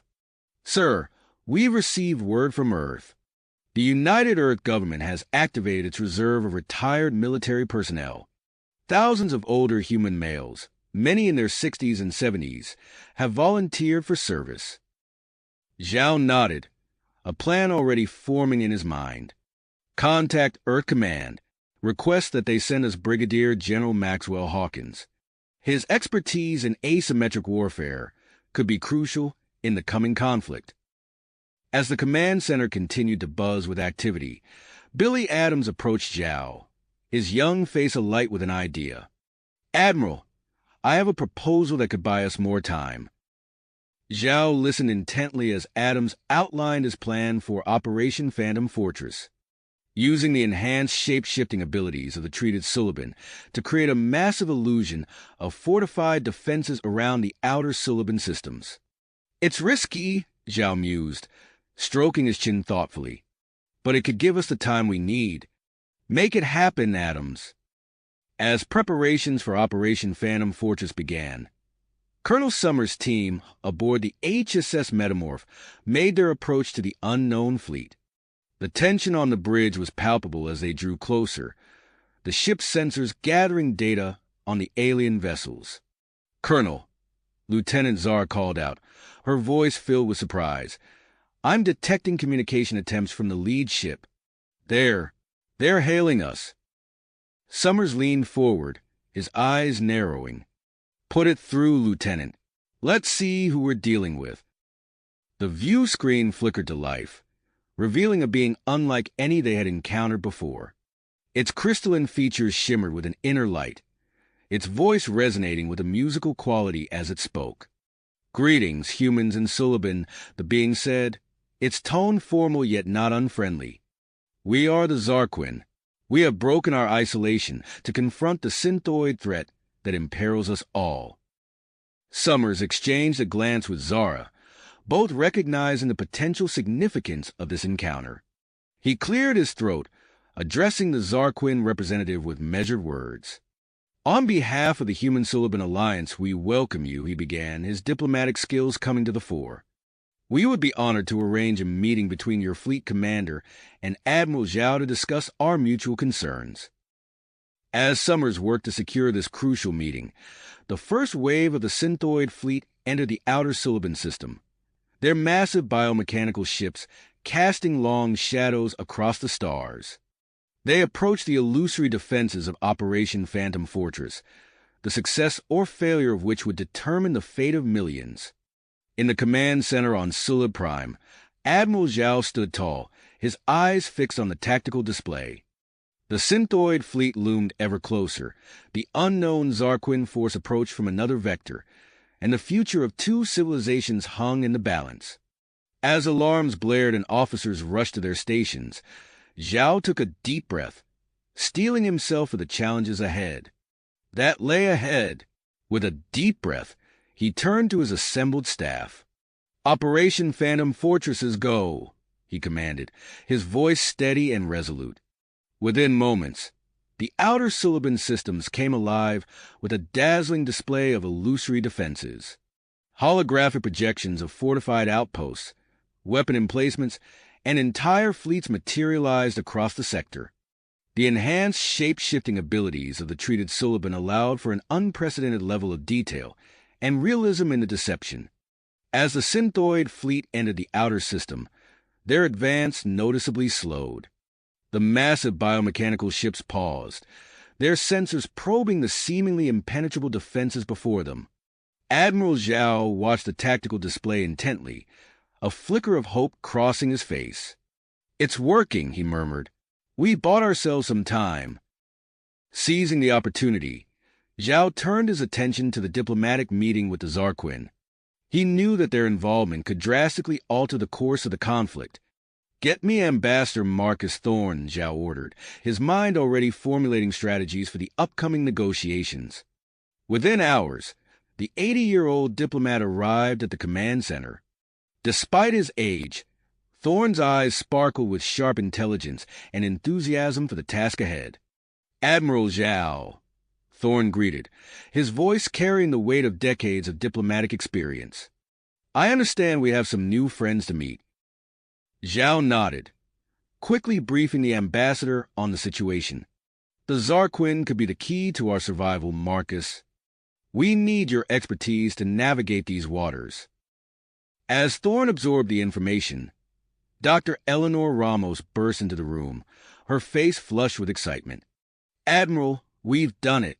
The first wave of retrofitted ships is ready for deployment." Zhao's eyes widened. "Show me." Ramos led them to a viewport overlooking the shipyards. Below, a squadron of vessels shimmered and shifted, their hulls adapting in real time to mimic different ship classes and configurations. "Incredible," Thorne whispered, watching as a cruiser seamlessly transformed into a nimble fighter before their eyes. Zhao wasted no time. "Deploy them to reinforce our outer defense lines immediately." As the shape-shifting ships moved into position, a priority transmission came through from New Sulib. Dr. Martin Grayson's face appeared on the main screen, his expression a mix of triumph and relief. "Admiral, we've cracked it," Grayson announced. "We've developed a neural dampening technique that allows the telepathically enhanced Suliban to control their abilities." Zhao leaned forward, intrigued. "What are the implications, Doctor?" "It's not just about security anymore," Grayson explained. "These controlled abilities open up new tactical possibilities for communication and coordination in battle." As Zhao processed this information, Brigadier General Maxwell Hawkins approached, datapad in hand. The seasoned veteran's face was etched with concentration as he outlined his latest strategy. "I call it Operation Triad Shield," Hawkins began, bringing up a holographic display of interconnected defense grids. "It combines human tactics, Suliban shape-shifting, and what we know of Zarquin technology into a layered defense network." Zhao studied the plan, nodding approvingly. "Implement it immediately, General. We'll adapt as needed based on the outcome of our negotiations with the Zarquin." As preparations for the diplomatic summit intensified, Colonel Ethan Summers and his team returned aboard the HSS Metamorph. The ship's hull rippled and shifted as it docked, resuming its original form. Summers strode into the command center, his face etched with a mix of exhaustion and excitement. "Admiral, the Metamorph exceeded all expectations. We've gathered crucial data for further refinements." "Excellent work, Colonel," Zhao replied. "I need you to form an elite unit to pilot these vessels. We're calling it Chameleon Squadron." Summers nodded, already mentally selecting candidates for the new unit. "Consider it done, sir." As the command center buzzed with activity, Billy Adams approached Zhao, commitment written across his youthful features. "Admiral, with your permission, I'd like to address our people, both human and Suliban." Zhao considered for a moment, then nodded. "Do it. We need every ounce of morale we can muster." Within the hour, Adams' face was broadcast across the galaxy. His impassioned speech echoed through homes, ships, and military installations. "Human Suliban, today we stand united," Adams began, his voice resonating with conviction. "The synthoid threat looms, but together, we are stronger than any force that seeks to divide us." As Adams' words rallied the Alliance, long-range sensors detected unusual energy fluctuations within the synthoid fleet. Lieutenant Zara's voice cut through the command center. "Admiral, the synthoids are adapting to our illusory defenses," she reported, her tone urgent. "Operation Phantom Fortress may not hold much longer." Zhao's eyes sharp. "We're out of time. Prepare the diplomatic team for immediate departure." As Ambassador Thorne and the delegation boarded a specially modified shape-shifting vessel, Zhao turned to General Hawkins. "The fate of our alliance rests on this meeting, General. Be ready for anything." Hawkins nodded grimly. "Operation Triad Shield is primed and ready. Sir, we'll hold the line." The diplomatic vessel ignited its engines, streaking away toward the neutral meeting point. As it departed, alarms blared throughout the command center. Synthoid scout ships have penetrated the outer defenses. An officer shouted. Zhao's voice rang out, clear and commanding. "Deploy Chameleon Squadron. Intercept those scouts at all costs." As the shape-shifting fighters raced to engage the synthoid intruders, Zhao watched the tactical display. Acutely aware that the success or failure of the skirmish could shape the outcome of the impending negotiations, and perhaps the fate of their entire alliance. The command center fell into a tense silence, all eyes fixed on the unfolding battle. The fate of two civilizations hung in the balance, with the potential for a third to join their cause. As Chameleon Squadron engaged the synthoid scouts, Admiral Zhao steeled himself for the challenges that lay ahead, knowing that every decision, every action in the coming hours could tip the scales between victory and annihilation and survival. As Chameleon Squadron engaged the synthoid scouts, Zhao turned his attention to the diplomatic mission at hand. The specially modified shape-shifting vessel, carrying Admiral Zhao, Ambassador Marcus Thorne, and the human Suliban delegation glided silently through space, its hull shimmering with adaptive camouflage. As they approached the neutral meeting point, tension crackled through the air like static electricity. Ambassador Thorne stood at the viewport, his weathered face a mask of concentration. "Admiral," he said, his voice low and measured, "we're about to make first contact with a species that could turn the tide of this war. Are you ready?" Zhao nodded, his eyes fixed on the approaching Zarquin vessels. As ready as one can be when the fate of two civilizations hangs in the balance. The ship's communication system crackled to life, Lieutenant Zara's voice cutting through the silence. "Admiral, we're receiving an urgent transmission from the front lines." Zhao's brow furrowed. "Put it through." General Hawkins' face appeared on the screen, his expression grim. "Sir, the synthoids have adapted to our illusory defenses faster than we anticipated. They've launched a full-scale assault on the outer Suliban systems." Zhao's mind raced, weighing his options. The negotiations with the Zarquin were crucial, but his people needed him. As he opened his mouth to respond, Ambassador Thorne placed a hand on his shoulder. "Admiral," Thorne said, his eyes gleaming with an idea. "What if we turn this crisis into an opportunity?" Zhao raised an eyebrow, intrigued. "Go on." "We invite the Zarquin to participate in the defense of the Suliban systems," Thorne explained. "A joint operation, right here and now. It's bold, but it could be the perfect demonstration of our potential alliance." Zhao nodded, a smile tugging at the corners of his mouth. "Make it happen, Ambassador." As their ship docked with the Zarquin vessel, Zhao and Thorne stepped into a chamber unlike anything they had ever seen. Crystalline structures pulsed with inner light, and the air itself seemed to shimmer with energy. The Zarquin fleet commander, a being of luminous beauty, greeted them with a musical resonance. "Welcome, humans and Suliban. We are honored by your presence." Ambassador Thorne bowed slightly, his decades of diplomatic experience evident in every graceful movement. "The honor is ours, esteemed Zarquin. We come seeking alliance in the face of a grave threat." As Thorne skillfully navigated the complex cultural nuances of their new potential allies, Zhao received updates from the battlefield. Colonel Summers' voice crackled through his earpiece. "Admiral, Chameleon Squadron is holding the line, but we're outnumbered. The Synthoids keep adapting to our tactics." Zhao turned to the Zarquin commander, his voice steady and resolute.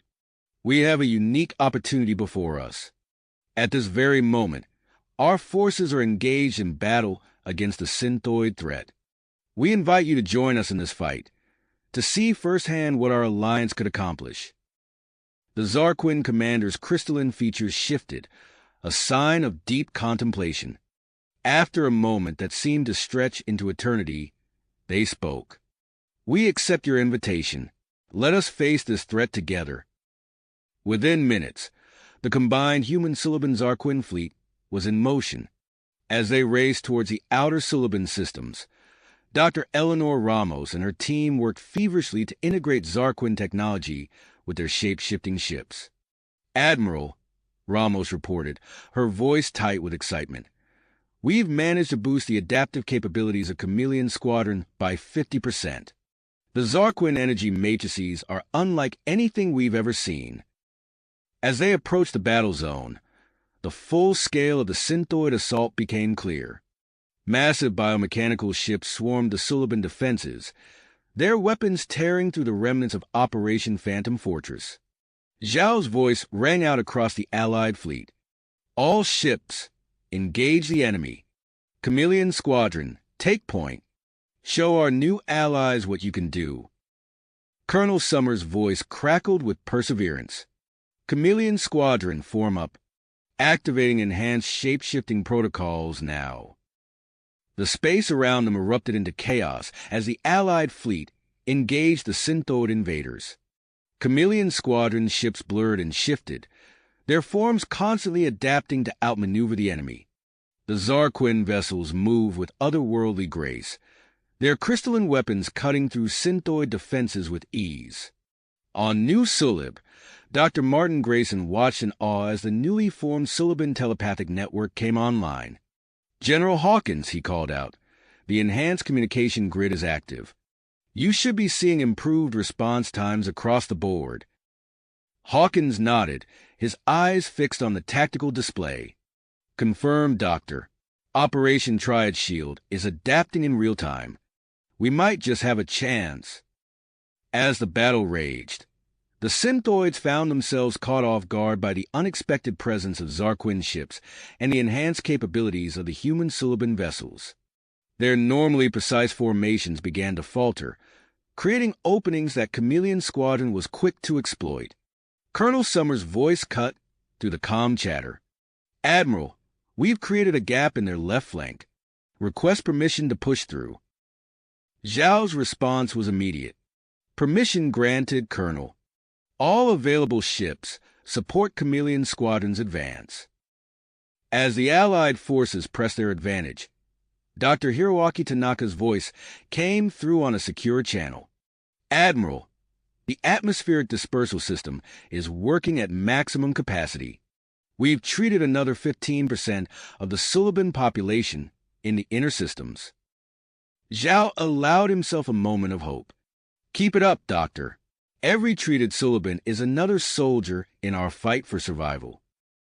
The battle for the outer Suliban systems reached a fever pitch, with neither side willing to give ground. The newly formed alliance fought with a synergy that surprised even its architects, each species' strengths compensating for the other's weaknesses. As the Synthoids regrouped for another assault, Zhao knew that this was only the beginning. The war was nowhere near the end, but for the first time since the conflict began, he dared to believe that they stood a fighting chance. The Allied fleet formed up, ready to meet the next wave of Synthoid attackers. The fate of multiple species hung in the balance, but they would face it together. As Chameleon Squadron took point once more, their ships shimmering with possibility, the battle for the future of the galaxy entered its next phase. The battle for the outer Suliban systems entered its next phase with fierce intensity. Admiral Zhao, his eyes fixed on the tactical display, recognized the critical juncture they had reached. The combined human Suliban Zarquin fleet fought valiantly, but the Synthoids continued to press their advantage with relentless efficiency. Zhao's mind raced, analyzing the ebb and flow of the conflict. A daring plan began to form in his mind, one that could potentially turn the tide of the battle. Colonel Summers, Zhao's voice cut through the chaos of the command center. I need Chameleon Squadron for a high-risk operation. Are you prepared for a surgical strike on the Synthoid command ship? Summers' response came without hesitation. Chameleon Squadron stands ready, Admiral. What's the plan? Zhao outlined his strategy, his words clipped and precise. You'll use your shape-shifting capabilities to mimic Synthoid vessels. Infiltrate their formation, approach their command ship, and disable their propulsion and communication systems. We need to destabilize their command structure. Understood, sir, Summers replied, a hint of anticipation in his voice. We'll make it happen. As Chameleon Squadron prepared for their daring mission, Zhao turned his attention to another aspect of his plan. Lieutenant Zara, contact Dr. Grayson on New Sulib. Tell him to deploy his team of enhanced Suliban operators. We need their telepathic abilities to disrupt Synthoid communications. Zara nodded, her fingers flying over the console as she relayed the orders. On the bridge of the lead Chameleon Squadron vessel, Colonel Summers addressed his pilots. This is it, team. We're about to execute the most challenging maneuver of our careers. Remember your training, trust in your ships, and watch each other's backs. The squadron ships shimmered and morphed, their hulls taking on the biomechanical appearance of Synthoid vessels. With practiced precision, they slipped into the enemy formation, indistinguishable from the real Synthoid ships around them. As they approached the massive Synthoid command ship, Summers' voice came through the secure channel. All units, prepare to engage. On my mark, now. In a burst of coordinated action, Chameleon Squadron struck. Their weapons, disguised as Synthoid energy projectors, lashed out with pinpoint accuracy. The command ship's propulsion arrays erupted in a series of explosions, while its communication spires crumbled under the assault. Alarms blared throughout the Synthoid fleet as their command structure suddenly went dark. Confusion spread through their ranks, their normally precise formations beginning to falter. Seizing the moment, Zhao gave the order. All ships, press the attack. Target their weak points while they're disorganized. As the Allied fleet surged forward, the newly deployed team of enhanced Suliban operators began their work. Led by Dr. Grayson, they focused their telepathic abilities on intercepting and scrambling Synthoid communications. The effect was immediate and dramatic. Synthoid ships began to move erratically, their coordinated assault breaking down into individual skirmishes. On the Suliban homeworld, Dr. Tanaka monitored the progress of his atmospheric dispersal system. The readings on his screen brought a smile to his face. "We've done it," he murmured, his voice filled with quiet triumph.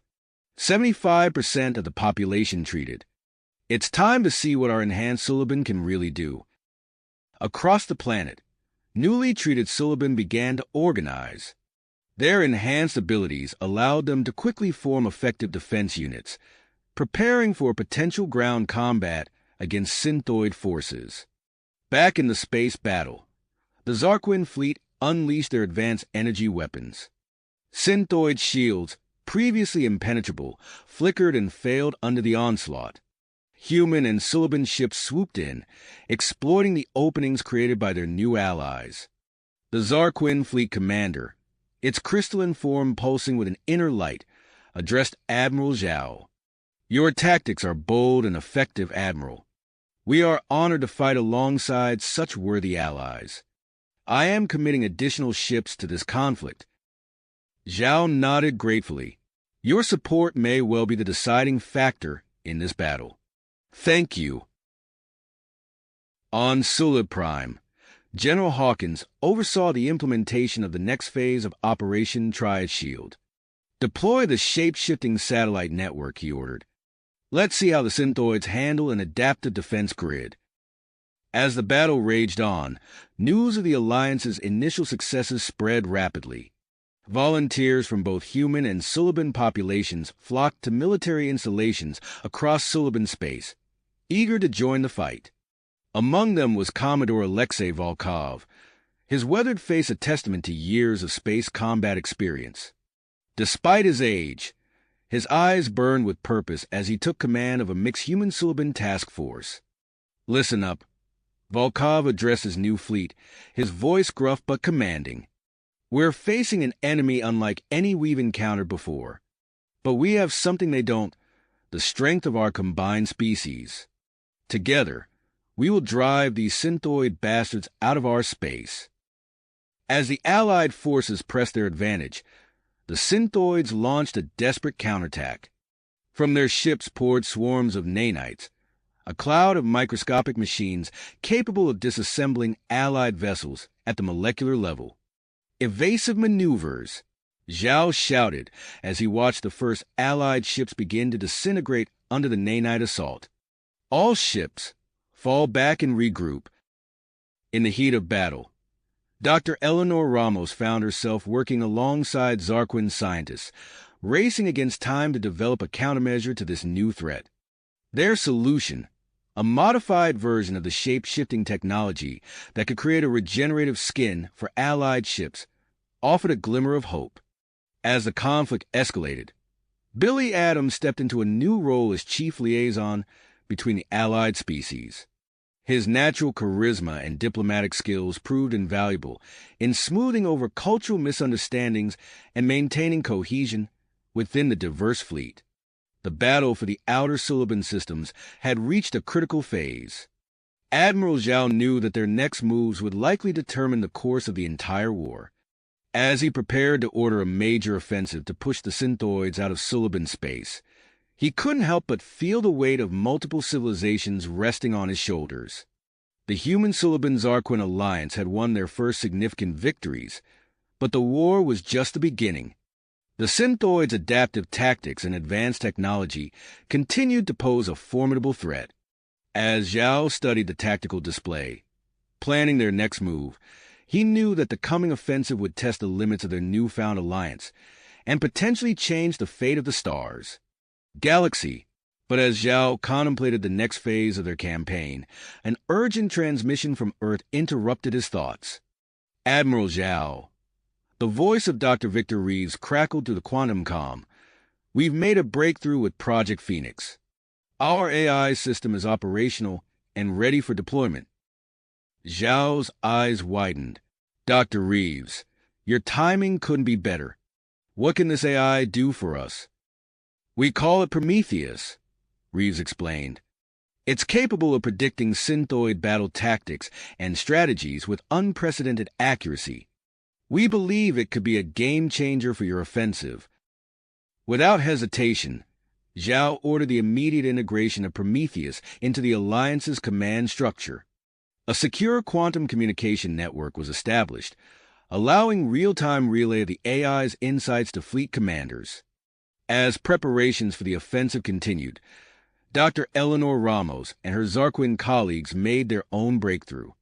They burst into the command center, eyes bright with excitement. "Admiral," Ramos announced, "we've done it. The nanite-resistant shape-shifting skin is ready for deployment." Zhao nodded, a rare smile crossing his face. "Excellent work, Doctor. Which ships will receive the upgrade first?" "We recommend starting with Chameleon Squadron," Ramos replied. "Their shape-shifting capabilities make them ideal test subjects." Colonel Ethan Summers stepped forward, his eyebrows furrowed.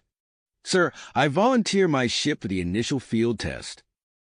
As Summers' ship underwent the transformation, Zhao received the first strategic insight from Prometheus. The AI had detected patterns suggesting a synthoid ambush in the Taurus Nebula. Zhao's mind raced, formulating a plan. "We'll turn their ambush against them," he declared. "Prepare a counter-ambush. Chameleon Squadron will take point." The battle unfolded with clockwork precision. Synthoid ships burst from the nebula's swirling gases, only to find themselves caught in a devastating crossfire. Chameleon Squadron's new defenses proved impervious to the nanite swarms, allowing them to strike deep into the enemy formation. As the last synthoid ship erupted in a silent explosion, cheers erupted across the Allied fleet. The victory sent a surge of renewed hope through the ranks, cementing the importance of Earth's technological contributions to the war effort. On the Suliban homeworld, an unexpected development caught Dr. Hiroaki Tanaka off guard. Reports flooded in of enhanced Suliban manifesting abilities beyond mere shape-shifting. Tanaka watched in awe as a young Suliban soldier demonstrated the ability to manipulate energy fields, creating a shimmering barrier around himself. "Dr. Grayson," Tanaka called out, his voice trembling with excitement, "we need to study this immediately. The implications for the war effort could be enormous." As Tanaka and Grayson established a research team, the Zarquin representatives approached Admiral Zhao with an offer. Impressed by the effectiveness of Prometheus and the rapid adaptation of Suliban biology, they were prepared to increase their commitment to the Alliance. "We wish to share our advanced shield technology," the Zarquin ambassador announced, its crystalline form pulsing with an inner light. "Combined with your shape-shifting hulls, it will create a nearly impenetrable defense for your capital ships." Zhao accepted gratefully, recognizing the potential of this new technology to turn the tide of the war. As the offensive gained momentum, Colonel Summers led Chameleon Squadron on their most daring mission yet. Their target, the Synthoid's primary nanite production facility deep in enemy territory. Summers' voice crackled over the comm as his squadron approached the facility.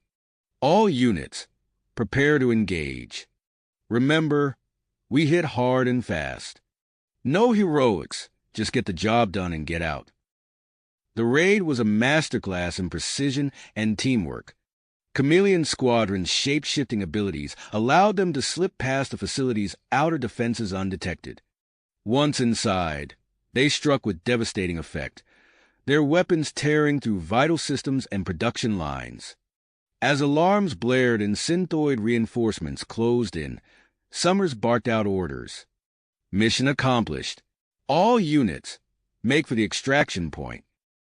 But as the squadron jumped to light speed, Summers' ship took a direct hit to its engines. The colonel's voice remained steady as he addressed his team. "You all have your orders.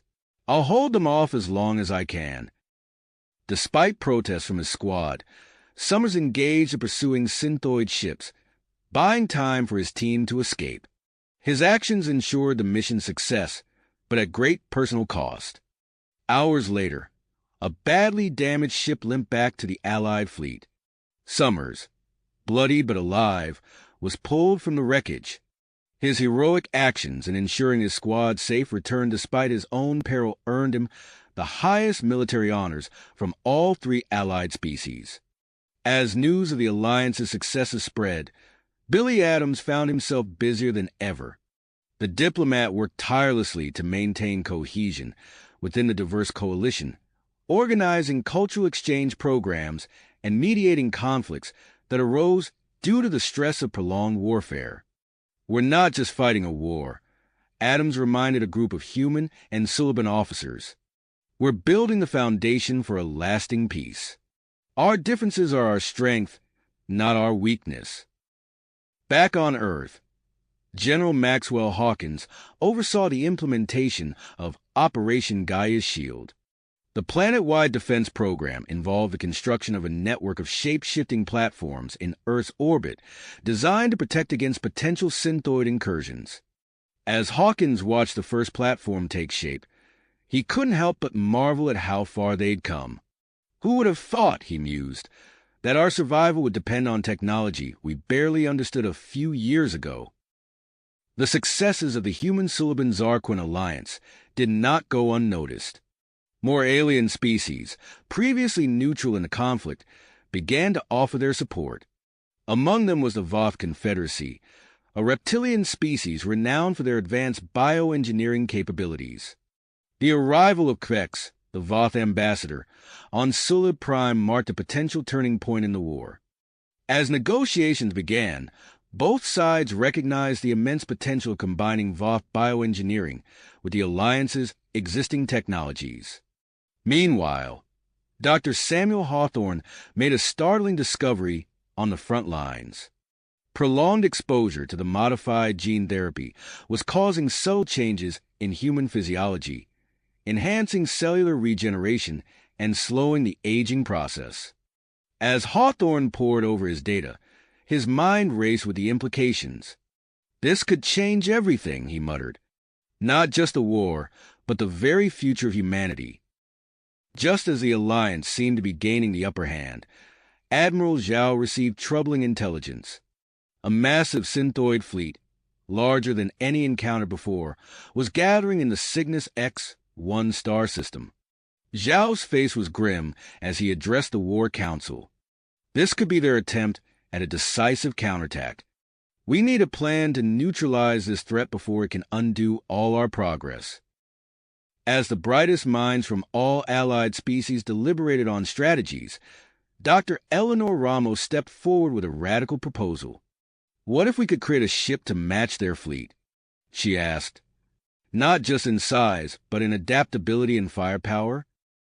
Ramos outlined her vision, a massive, living spaceship created by combining the shape-shifting and energy manipulation abilities of the enhanced Suliban with the most advanced technologies from all allied species. The council chamber erupted in a mix of excitement and skepticism. Some saw it as their best chance at victory, while others worried about the risks involved in such an unprecedented undertaking. As the debate raged on, Admiral Zhao looked out at the stars, knowing that their next moves would determine not just the outcome of the war, but the future of interspecies relations in the galaxy. The Alliance stood at a crossroads, facing both their greatest challenge and their greatest opportunity. As the War Council debated Dr. Ramos's proposal, an urgent transmission interrupted their deliberations. Admiral Zhao's face darkened as he listened to the intelligence report. "We have a new development," he announced, silencing the room. "The synthoid fleet in Cygnus X-1 isn't preparing for a counterattack. They're building something far worse." He activated a holographic display, revealing a massive structure taking shape amidst the synthoid fleet. "Our analysts are calling it the assimilator. It appears capable of forcibly converting entire planetary populations into synthoid units." The council chamber fell silent as the implications sank in. Dr. Ramos's living spaceship suddenly seemed a distant concern in the face of this existential threat. Admiral Zhao's mind raced, formulating a plan. "We need more information. I'm authorizing an immediate high-risk reconnaissance mission." Colonel Summers, his arm still in a sling from his last mission, stepped forward. "Sir, I recommend Major Liam O'Neill to lead the team. He's got the experience we need for this. Zhao nodded.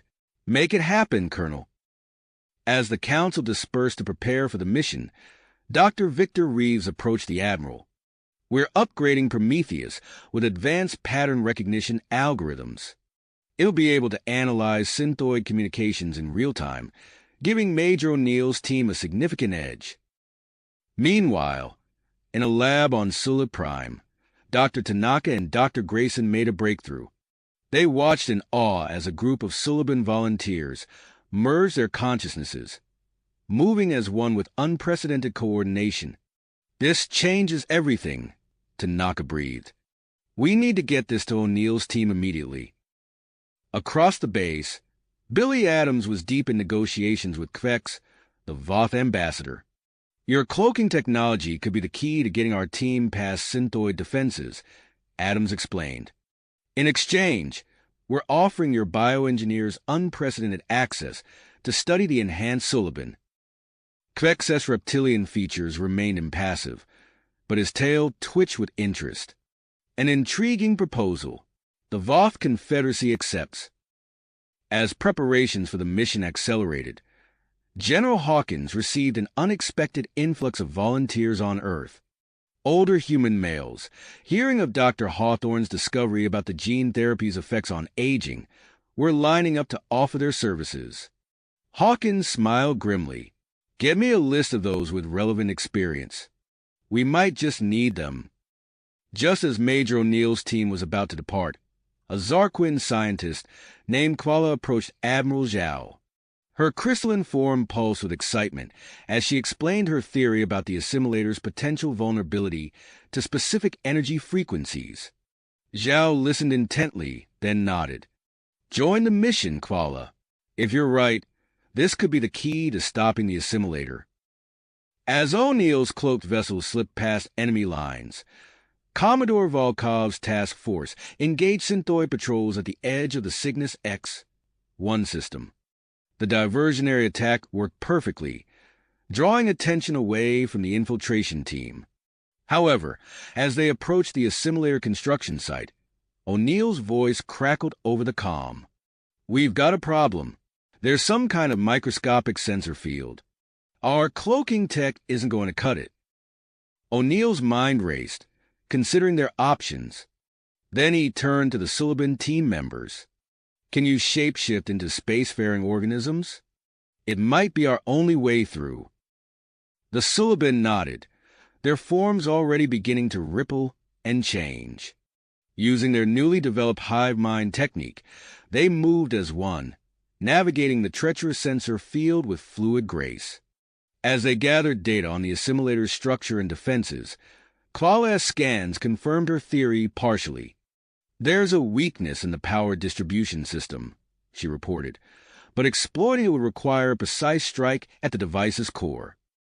O'Neill nodded grimly. We'll relay this back to Admiral Zhao. They'll need to plan a full-scale assault. Just as the team prepared to withdraw, disaster struck. A patrolling synthoid ship veered towards them, its sensors pinging an anomaly. O'Neill barked orders, his ship diving into evasive maneuvers. In the chaos that followed, a stray energy blast struck the ship, carrying Kuala and several human crew members. Its cloaking device flickered and died, leaving it exposed in the heart of enemy territory. O'Neill's hands tightened on the controls as he faced an impossible choice. Attempt a risky rescue, potentially jeopardizing the entire mission and the crucial intelligence they'd gathered, or retreat, leaving Kuala and the others to an uncertain fate? The stakes couldn't be higher. The fate of entire worlds hung in the balance, threatened by the looming specter of the assimilator. Yet the thought of abandoning his team members made O'Neill's stomach churn. As alarms blared and synthoid ships closed in, O'Neill knew he had only seconds to make a decision that would shape the course of the war and determine the fate of countless lives throughout the galaxy. O'Neill's teeth clenched as he made his decision. All units, prepare for rescue operation, he barked into the comm. Suliban team, I need a distraction. Mimic local space fauna and draw their attention. The Suliban operatives didn't hesitate. Their bodies rippled and stretched, transforming into a swarm of bioluminescent creatures native to the Cygnus X-1 system. They darted away from the ships, their glowing forms pulsing in mesmerizing patterns that caught the eye of nearby synthoid patrols. As the synthoid ships veered off to investigate the unusual phenomenon, O'Neill seized the opportunity. He engaged the Voth cloaking technology, its advanced systems rendering his ship virtually undetectable. With precise maneuvers, he guided the vessel towards the stricken ship, carrying Kuala and the human crew members. "Boarding team, stand ready," O'Neill ordered as they approached. "We'll have one shot at this." The rescue team, clad in specialized boarding gear, moved with practiced efficiency. As soon as O'Neill's ship came alongside the damaged vessel, they executed a rapid transfer. Human crew members were swiftly ushered across the gap between ships, their faces etched with relief. Kuala, however, resisted the evacuation. Her crystalline form pulsed with commitment as she addressed O'Neill. "Major, I must stay behind. I'm close to pinpointing a weakness in the assimilator's power source. This data could be crucial to neutralizing the threat." O'Neill's expression hardened. "Negative, Kuala. We don't have time for a dash." His words were cut short as proximity alarms blared.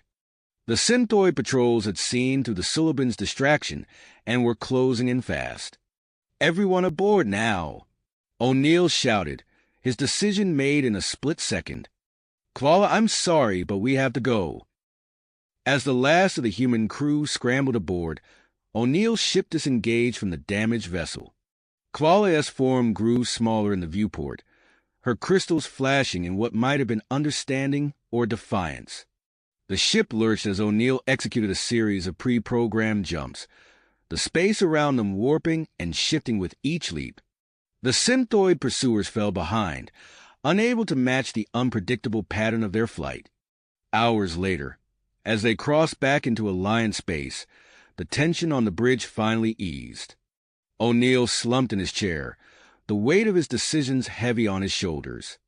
"Set course for Admiral Zhao's command ship," he instructed his pilot.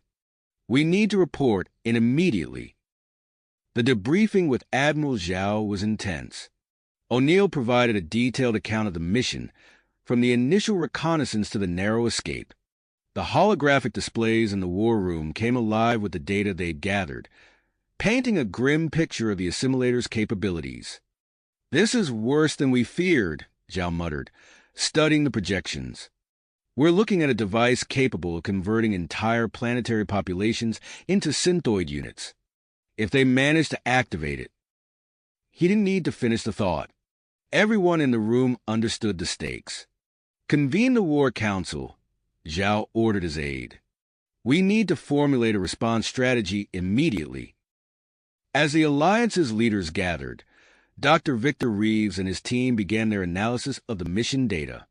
The Prometheus AI worked tirelessly, processing vast amounts of information and generating potential scenarios for attack. Dr. Eleanor Ramos burst into the War Council chamber, her eyes alight with inspiration. "Admiral, I have a proposal," she announced. "We can modify my living spaceship concept. A smaller, more agile vessel that could infiltrate the assimilator's defenses and target its power distribution system." Zhao leaned forward, intrigued. "Go on, Doctor." As Ramos outlined her plan, incorporating Suliban shape-shifting and Zarquin energy manipulation, the mood in the room shifted from despair to cautious hope. On Sulib Prime, Doctors Tanaka and Grayson made their own breakthrough. They watched in amazement as a group of enhanced Suliban demonstrated newfound telepathic abilities, communicating complex ideas across vast distances without any technology. "This could change everything," Tanaka murmured. "Imagine the tactical advantages." Back on Earth, General Hawkins accelerated the implementation of adaptive defense systems. Ships were retrofitted with nanite-resistant hulls, their crews training day and night to master the new technologies. Billy Adams worked tirelessly, organizing strategy sessions that brought together the brightest minds from all allied species. The diversity of perspectives led to innovative solutions, strengthening the bonds of the alliance in the face of the looming threat. Just as preparations for a counteroffensive were gaining momentum, long-range sensors detected a massive energy surge in the Cygnus X-1 system. The assimilator was entering its final stages of activation. Admiral Zhao's face was grim as he addressed the hastily reassembled War Council. "We're out of time. We need to strike now, before that thing goes fully operational." He turned to Major O'Neill. "I'm authorizing the formation of an elite strike team. Your mission will be to infiltrate and disable the assimilator. It's high risk, potentially one-way. I need volunteers." O'Neill stepped forward without hesitation. "I'm in, sir." Around the room, others followed suit. Enhanced Suliban shapeshifters, Zarquin energy specialists, and a group of seasoned human veterans, their eyes gleaming with the effects of Dr. Hawthorne's gene therapy. As the strike team began their intensive training, the Alliance raced against time. The fate of countless worlds hung in the balance, threatened by the assimilator's imminent activation. Every resource, every scrap of technology and ingenuity from each allied species was poured into this final, risky move. The strike team's ship, a sleek vessel incorporating Dr. Ramos's latest innovations, stood ready in the launch bay. As O'Neill led his diverse crew aboard, he knew they were embarking on the most critical mission of the war. The assimilator loomed before them, a challenge that would test the very limits of their determination and cooperation. Strength and ingenuity to their limits. As the Chameleon Prime prepared for launch, a flurry of activity erupted on Sula Prime. Dr. Hiroaki Tanaka burst into the command center, his eyes wide with excitement. "Admiral Zhao, we've made a breakthrough." Zhao turned from the holographic display, his eyebrow raised. "What is it, Doctor?" Tanaka's words tumbled out in a rush. "A small group of our enhanced Suliban. They've developed an unprecedented level of shape-shifting prowess. They can alter their molecular structure to mimic various forms of matter, including synthetic materials." The implications hit Zhao like a thunderbolt. He immediately opened a secure channel to Major O'Neill's team. "Major, we're modifying the plan. Stand by to receive new team members." Within hours, the hyper-advanced Suliban shapeshifters were integrated into the strike team. O'Neill watched in amazement as one of them transformed its arm into a perfect replica of a synthoid data port. "This could be the edge we need," O'Neill muttered, his mind already racing with tactical possibilities. The team's training intensity doubled. In the ship's modified cargo bay, O'Neill ran the Suliban operatives through a gauntlet of simulated synthoid defenses. Their ability to seamlessly blend with enemy technology was nothing short of revolutionary. Meanwhile, Dr. Eleanor Ramos stood before the gleaming hull of the Chameleon Prime, her creation finally complete. The ship's organic curves pulsed with a soft, bioluminescent glow, a fusion of Suliban biology and human engineering. "She's ready," Ramos announced, her voice filled with pride and trepidation. The Chameleon Prime can alter its external structure and energy signature on command. If this works, the synthoids won't know what hit them. As the strike team made final preparations, an unexpected figure strode into the briefing room. Admiral Jonathan Graves, his silver hair contrasting sharply with his alert, vigorous demeanor, addressed the assembled group. "Major O'Neill," Graves said, his voice carrying the weight of decades of command experience, "I'd like to volunteer for this mission." O'Neill blinked in surprise. "Admiral, with all due respect, Dash." Graves held up a hand, silencing him. "I know what you're thinking, but thanks to Dr. Hawthorne's gene therapy, I'm in better shape now than I was 30 years ago. And I bring something to the table that no amount of physical enhancements can replicate: experience." After a moment's hesitation, O'Neill nodded. Welcome aboard, Admiral. As the team boarded the Chameleon Prime, Billy Adams' voice echoed across every comm channel in Allied space. His impassioned speech highlighted the contributions of each species, from the Suliban's shape-shifting prowess to the Zarquin's energy manipulation expertise. Today, we stand united against a threat that would rob us of our very essence, Adams declared. But together, we are more than the sum of our parts. We are the Alliance, and we will not falter. The Chameleon Prime launched, its hull shimmering as it adapted to the surrounding space. As they approached the outer defenses of the Cygnus X-1 system, alarms blared on the bridge. Multiple synthoid patrols incoming, the tactical officer reported. O'Neill's hands tightened on the controls. Activate cloaking systems. Let's see what this ship can really do. The Chameleon Prime's hull rippled, its energy signature shifting to mimic the background radiation of space. The synthoid ships passed by, their sensors detecting nothing out of the ordinary. As they penetrated deeper into enemy territory, long-range scans of the assimilator revealed a troubling development. The massive device pulsed with increasing energy, its activation sequence clearly in its final stages. Admiral Graves leaned forward, studying the readings. "We're cutting it close, Major. We need to pick up the pace." O'Neill nodded grimly, pushing the Chameleon Prime to its limits. The ship responded beautifully, its organic systems adapting to the increased strain without complaint. They were within visual range of the assimilator when disaster struck. The space around the massive device was filled with a shimmering cloud, a dense field of nanobots creating a reactive barrier. "Damn it," O'Neill muttered. "Shields up. Full stop." The Chameleon Prime lurched to a halt just outside the nanobot field. On the bridge, tension crackled as the team assessed their options. "We could try to navigate through," the Suliban shapeshifter suggested, its form rippling with nervous energy. "Our ability to mimic synthetic materials might fool the nanobots." Graves shook his head. "Too risky. One mistake, and we'll light up every sensor in the system." O'Neill's mind raced, considering and discarding options. Time was running out, the assimilator's activation countdown ticking away with merciless precision. Suddenly, Graves' eyes lit up. "The ship's energy manipulation systems. We could use them to create a temporary bubble in the nanobot field. Push through quickly before they can adapt. That would alert the synthoids to our presence," O'Neill pointed out. Graves nodded grimly. "Yes, but it might be our only shot at reaching the assimilator in time."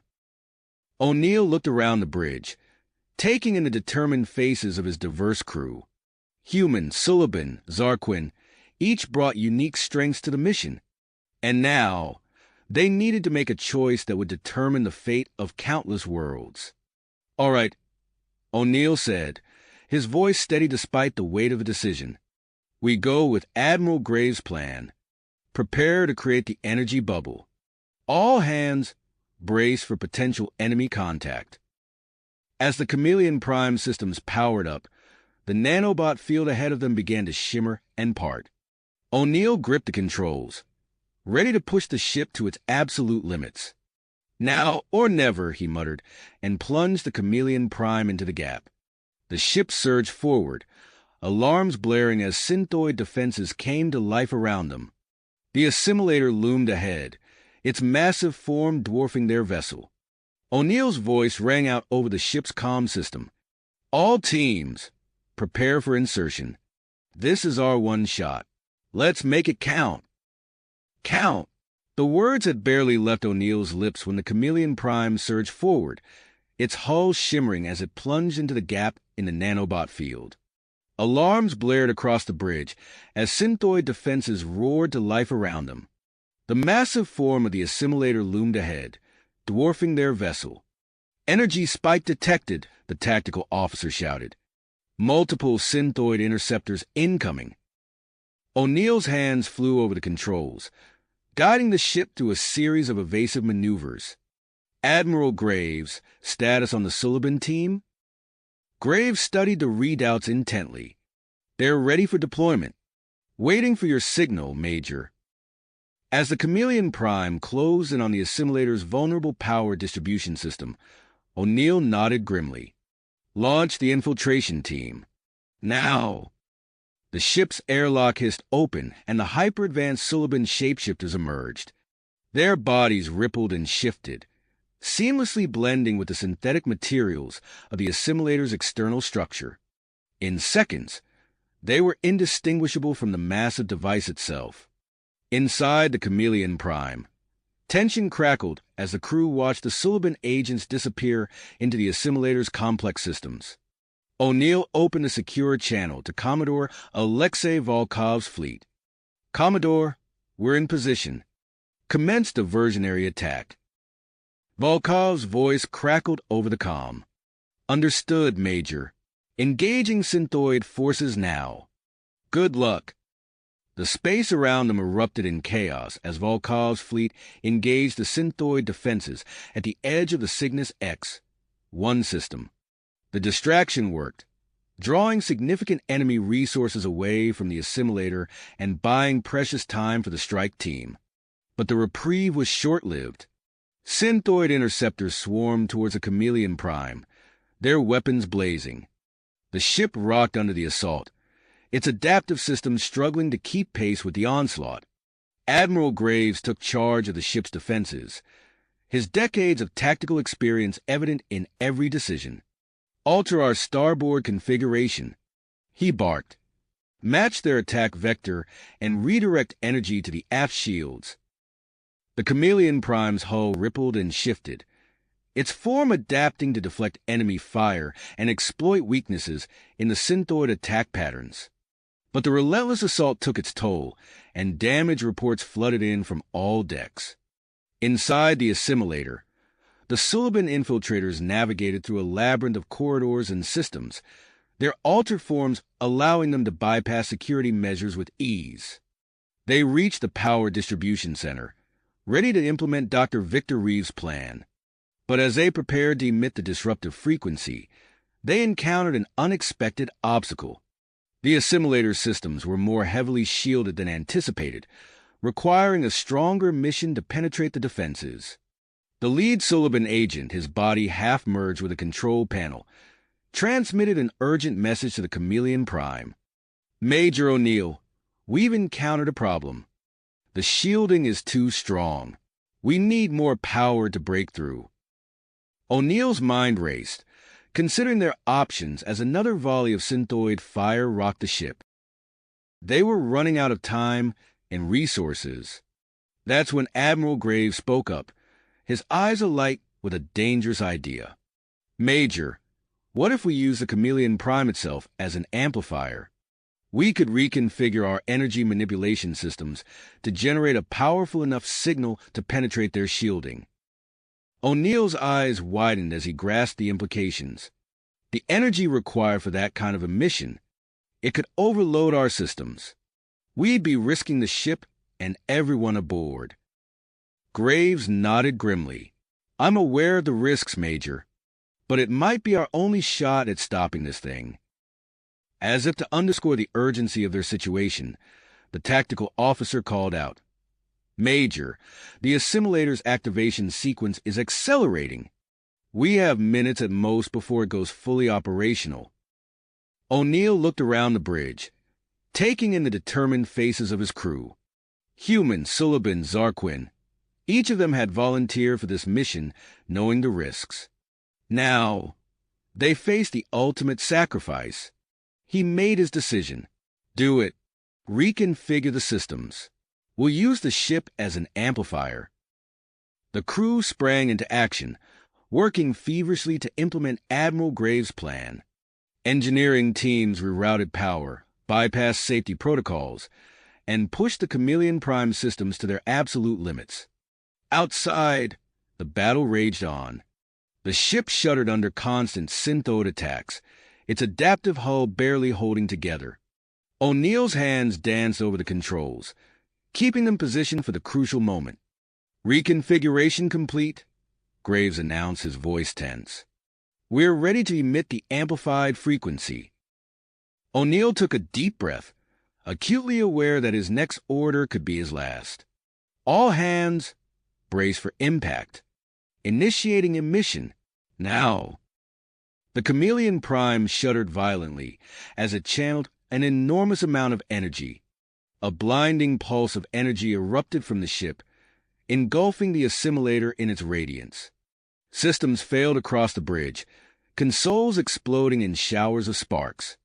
Inside the assimilator, the Suliban infiltrators felt the surge of power. They acted swiftly, using the amplified signal to target critical systems and power nodes.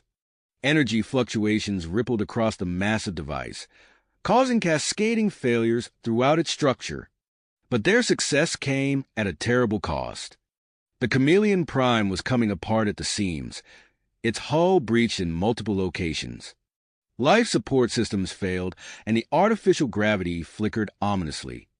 As alarms blared and emergency lights bathed the bridge in an eerie red glow, Major O'Neill faced the most difficult decision of his career. The assimilator was on the brink of collapse, but so was the Chameleon Prime. There was a chance, slim but real, that they could survive long enough to extract the infiltration team. But any delay in their retreat could mean the destruction of the ship and all aboard. The fate of the mission, the strike team, and countless worlds hung in the balance as O'Neill weighed his options. The assimilator's destabilization had reached a critical point, its massive form beginning to break apart before their eyes. Time seemed to slow as O'Neill prepared to give his final order, the lives of his crew and the future of the galaxy resting on his next words. The fate of the mission, the strike team, and countless worlds hung in the balance as O'Neill weighed his options. The assimilator's destabilization had reached a critical point, its massive form beginning to break apart before their eyes. In that crucial moment, O'Neill's mind crystallized around a daring solution. "We're taking a third option," he announced, his voice cutting through the chaos on the bridge. "Initiate a controlled overload of our energy manipulation systems. We'll create a surge that'll amplify the disruptive frequency and serve as a beacon for our team." Admiral Graves' eyes widened as he grasped the implications. "Risky but brilliant. I'll coordinate the extraction." His fingers flew over the console, calculating trajectories and timings with lightning speed. The Chameleon Prime shuddered as its systems began to destabilize. Alarms blared, warning of imminent system failures across the ship. O'Neill gritted his teeth, hands locked on the controls as he fought to keep the vessel steady. Inside the assimilator, the Suliban infiltrators and Kvala felt the change immediately. The disruptive frequency intensified, tearing through the massive device's systems with renewed vigor. They began their perilous journey through the collapsing structure, guided by the pulsing energy of the Chameleon Prime. Suddenly, the tactical officer's voice rang out. "Major, multiple synthoid signatures incoming. They're launching a counterattack." O'Neill's expression resolute as he saw the swarm of enemy ships converging on their position. He jerked the controls, sending the Chameleon Prime into a series of gut-wrenching evasive maneuvers. The ship's adaptive hull strained under the combined stress of enemy fire and the internal overload. "Admiral," O'Neill called out, his voice tense. "How long until the extraction team is in position?" Graves' eyes never left his console. 4 minutes, 17 seconds. Assuming they don't encounter any unexpected obstacles. As if in response to Graves' words, a priority communication came through from Sula Prime. Dr. Hiroaki Tanaka's face appeared on the screen, his expression a mix of excitement and urgency. "Major O'Neill, we've made a breakthrough," Tanaka explained rapidly. "We can temporarily boost the range and power of the Suliban telepathic network. Admiral Zhao is deploying a team of enhanced telepaths to the edge of the system. They should be able to establish a link with your infiltration team." O'Neill nodded sharply. "Patch them through as soon as they're in range." Minutes ticked by, each second feeling like an eternity as the Chameleon Prime danced through a storm of synthoid fire. The ship rocked violently, systems failing one by one. O'Neill's hands were a blur over the controls, coaxing every last ounce of performance from the battered vessel. Finally, a new voice crackled over the comm. "This is Commander Krell of the Suliban telepathic team. We've established contact with your infiltration team. We're guiding them through the assimilator's interior now." A wave of relief washed over the bridge, but it was short-lived. The tactical officer's voice cut through the moment. "Major, the synthoids have activated some kind of energy barrier around the assimilator. Our team is trapped inside." O'Neill's mind raced, searching for a solution. Before he could speak, Qualies's voice came through, distorted by interference but unmistakable in its drive. "Major, I have a plan," she said. "We can use the Suliban's shape-shifting abilities to channel the energy from your beacon. It should create a temporary breach in the barrier." "Do it," O'Neill ordered without hesitation. The next moments were a blur of action. The Suliban infiltrators stretched their abilities to the limit, forming a living conduit for the Chameleon Prime's energy. The ship itself groaned under the strain, systems failing faster than the crew could reroute power. Admiral Graves stood from his station, his expression grim but determined. "Major, our systems are failing. I'm going to manually operate the damaged sections. It'll give you the control you need for the extraction." O'Neill started to protest, but Graves cut him off. "No time for argument, son. Just get our people out of there." As Graves disappeared into the bowels of the ship, the assimilator entered its final death throes. Massive energy surges rippled across its surface, threatening to obliterate everything in the vicinity. "Barrier breach detected," the tactical officer shouted. O'Neill's hands tightened on the controls. "This is our shot.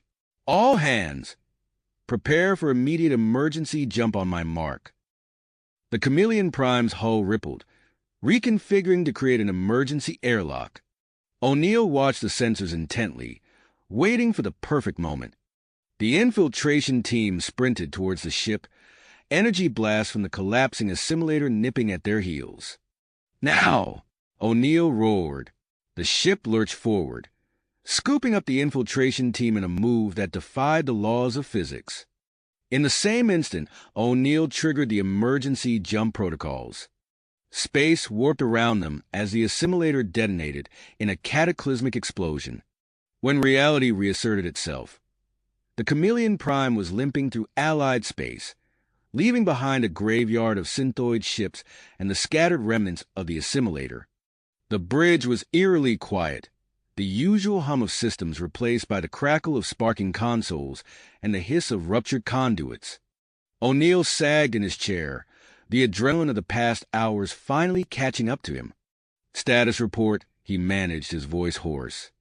The reports began to trickle in. The ship had sustained heavy damage. Multiple crew members were injured. And Admiral Graves. "Sir," a young ensign said, her voice shaking, "Admiral Graves is in critical condition. He's being taken to the medical bay now." O'Neill closed his eyes for a moment, allowing himself a brief second of grief before straightening in his chair. They had succeeded in their mission, but at a terrible cost. And he knew with grim certainty that this was only the beginning. As the Chameleon Prime limped towards Sulib Prime, O'Neill could already see the next challenges looming on the horizon. The synthoids would retaliate, and the Alliance would need to be ready. But for now, they had won a crucial victory. The assimilator was destroyed, and with it, the synthoids' plans for galactic domination had been dealt a significant blow. The war was far from finished, but for the first time in years, there was a glimmer of hope. O'Neill allowed himself a small, grim smile as he began coordinating their approach to Sulib Prime. Whatever came next, they would face it together. As the Chameleon Prime limped towards Sulib Prime, the ship's battered hull creaked and groaned under the strain of atmospheric entry. O'Neill's hands danced across the controls, coaxing every last ounce of performance from the crippled vessel. With a final shudder, the ship settled onto the landing pad of Sulib Prime's orbital station. The moment the airlock hissed open, a flood of medical personnel rushed aboard. They moved with practiced efficiency, triaging the wounded and stabilizing the most critical cases. O'Neill watched as they carefully maneuvered Admiral Graves onto a hover stretcher, his face ashen and still. "Get him to Dr. Hawthorne immediately," O'Neill ordered, his voice tight with concern. As the medical team whisked Graves away, O'Neill turned his attention to the rest of his crew. Kvala, her Suliban features rippling with exhaustion, approached him with a data crystal in hand. "Major," she said, her voice hoarse, "this contains all the information we managed to extract from the assimilator. It's not complete, but it should give our scientists a significant advantage." O'Neill nodded, taking the crystal. "Excellent work, Kvala. Get yourself to medical for a checkup. I'll make sure this gets to Dr. Ramos personally." As Kvala headed off, O'Neill made his way to the station's command center. The room was a hive of activity, with officers from all three allied species working in concert. At the center of it all stood Admiral Harold Zhao, his stern features set in a grim expression. "Major O'Neill," Zhao greeted him, "I've called an emergency war council. We need to capitalize on this victory before the synthoids can regroup." O'Neill handed over the data crystal. "Sir, this is the intelligence we recovered from the assimilator. It should help inform our next moves." Zhao's eyes gleamed as he took the crystal. "Excellent. Dr. Ramos and her team will start analyzing this immediately. In the meantime, we're initiating Operation Shattered Mirror." The Admiral gestured to a holographic display of multiple star systems. Red markers indicated known synthoid strongholds, while blue arrows showed the planned strikes. "We're hitting them hard and fast," Zhao explained. "General Hawkins is coordinating from Earth. We're leveraging Suliban's shape-shifting abilities and Zarquin tech to penetrate their defenses." O'Neill studied the battle plans, noting the complexity and daring of the operation. "It's ambitious, sir, but if we pull it off, we could cripple their ability to launch a counterattack." Zhao nodded. "Exactly. And speaking of ambitious plans, I have a special assignment for you, Major."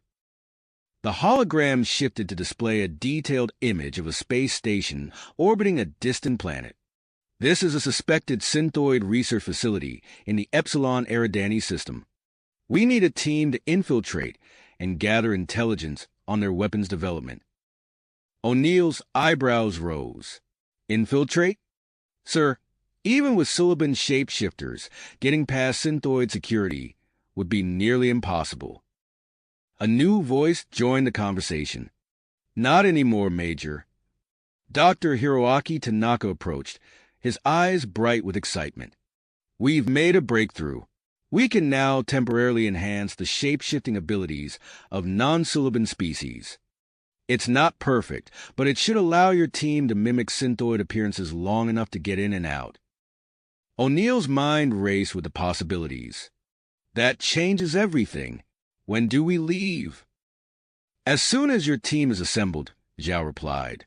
"You'll have your pick of enhanced humans, Suliban shapeshifters, and Zarquin energy specialists." As O'Neill began mentally composing his team roster, alarms blared throughout the command center. A young officer called out, "Sir, we're detecting multiple synthoid signatures approaching the Epsilon Eridani system." Zhao's face hardened. "They're moving faster than we anticipated. O'Neill, you need to move now. Get your team and go. We'll provide what cover we can, but you'll be largely on your own once you're inside." O'Neill snapped a salute and sprinted towards the hangar bay, his mind already shifting into mission mode. As he ran, he activated his comm unit. "This is Major O'Neill. I need the following personnel to report to Hangar Bay 3 immediately." Within minutes, O'Neill stood before his hastily assembled team. Each member had been chosen for their unique skills and experience. He looked at their determined faces, human, Suliban, and Zarquin, and felt a surge of pride. "Listen up," he began, his voice carrying across the hangar. We're about to embark on a mission that could turn the tide of this war. The risks are high, but the potential payoff is immeasurable. We're going to infiltrate a synthoid research facility and steal their latest weapons data. He gestured to a nearby scientist holding a set of injectors. These will temporarily enhance your shape-shifting abilities. It won't be comfortable, but it'll get us past their defenses. Once inside, we move fast, we stay quiet, and we get what we came for. O'Neill met each team member's eyes in turn. Any questions? A Zarquin Energy specialist raised a hand. Sir, what if the enhancements were off before we can exfiltrate? O'Neill's expression was grim. Then we fight our way out. But let's make sure it doesn't come to that. With no further questions, the team began boarding their stealth shuttle. As O'Neill took his seat in the pilot's chair, he felt the familiar mix of adrenaline and focus settling over him. The hangar bay doors slid open, revealing the star-studded expanse of space. O'Neill's hands tightened on the controls. Engaging stealth systems. All personnel, prepare for departure. The shuttle lifted off smoothly, accelerating out of the hangar and into the void.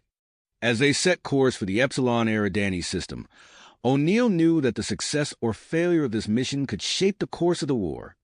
With grit etched on his face, he pushed the shuttle to maximum speed, racing against time and the approaching synthoid forces. Fleet, with a final burst of speed, the shuttle slipped past the outer defense perimeter and engaged its cloaking device, vanishing from both visual and sensor detection. As the shuttle melted into the darkness of space, O'Neill's comm unit crackled to life. Admiral Zhao's voice came through, tense and urgent. Major, abort your current mission. We have a new priority. O'Neill's brow furrowed. Sir, we're already en route to the synthoid research facility. I'm aware, Major, but we've detected something that changes everything. Set course for the Omega Centauri globular cluster immediately. O'Neill glanced at his team, noting their confused expressions. Understood. Sir, what are we looking for? Unusual energy signatures, Major. Our long-range sensors picked them up, and we need eyes on the ground. I'm transmitting the coordinates now. As the new data flowed into the shuttle's navigation system, O'Neill's eyes widened. The scale of the operation was far beyond anything he had anticipated. Sir, this is deep in synthoid territory. We'll be cut off from support. That's why we're sending you, O'Neill. Your team's enhanced abilities give us the best chance of success. Admiral Graves is prepping a new vessel for your extended mission. Rendezvous with the HSS Phantom at these coordinates. The comm went silent, leaving O'Neill and his team to process the sudden change in plans. Without a word, O'Neill adjusted their course, the stars blurring as they accelerated towards their new destination. Hours later, the sleek form of the HSS Phantom came into view.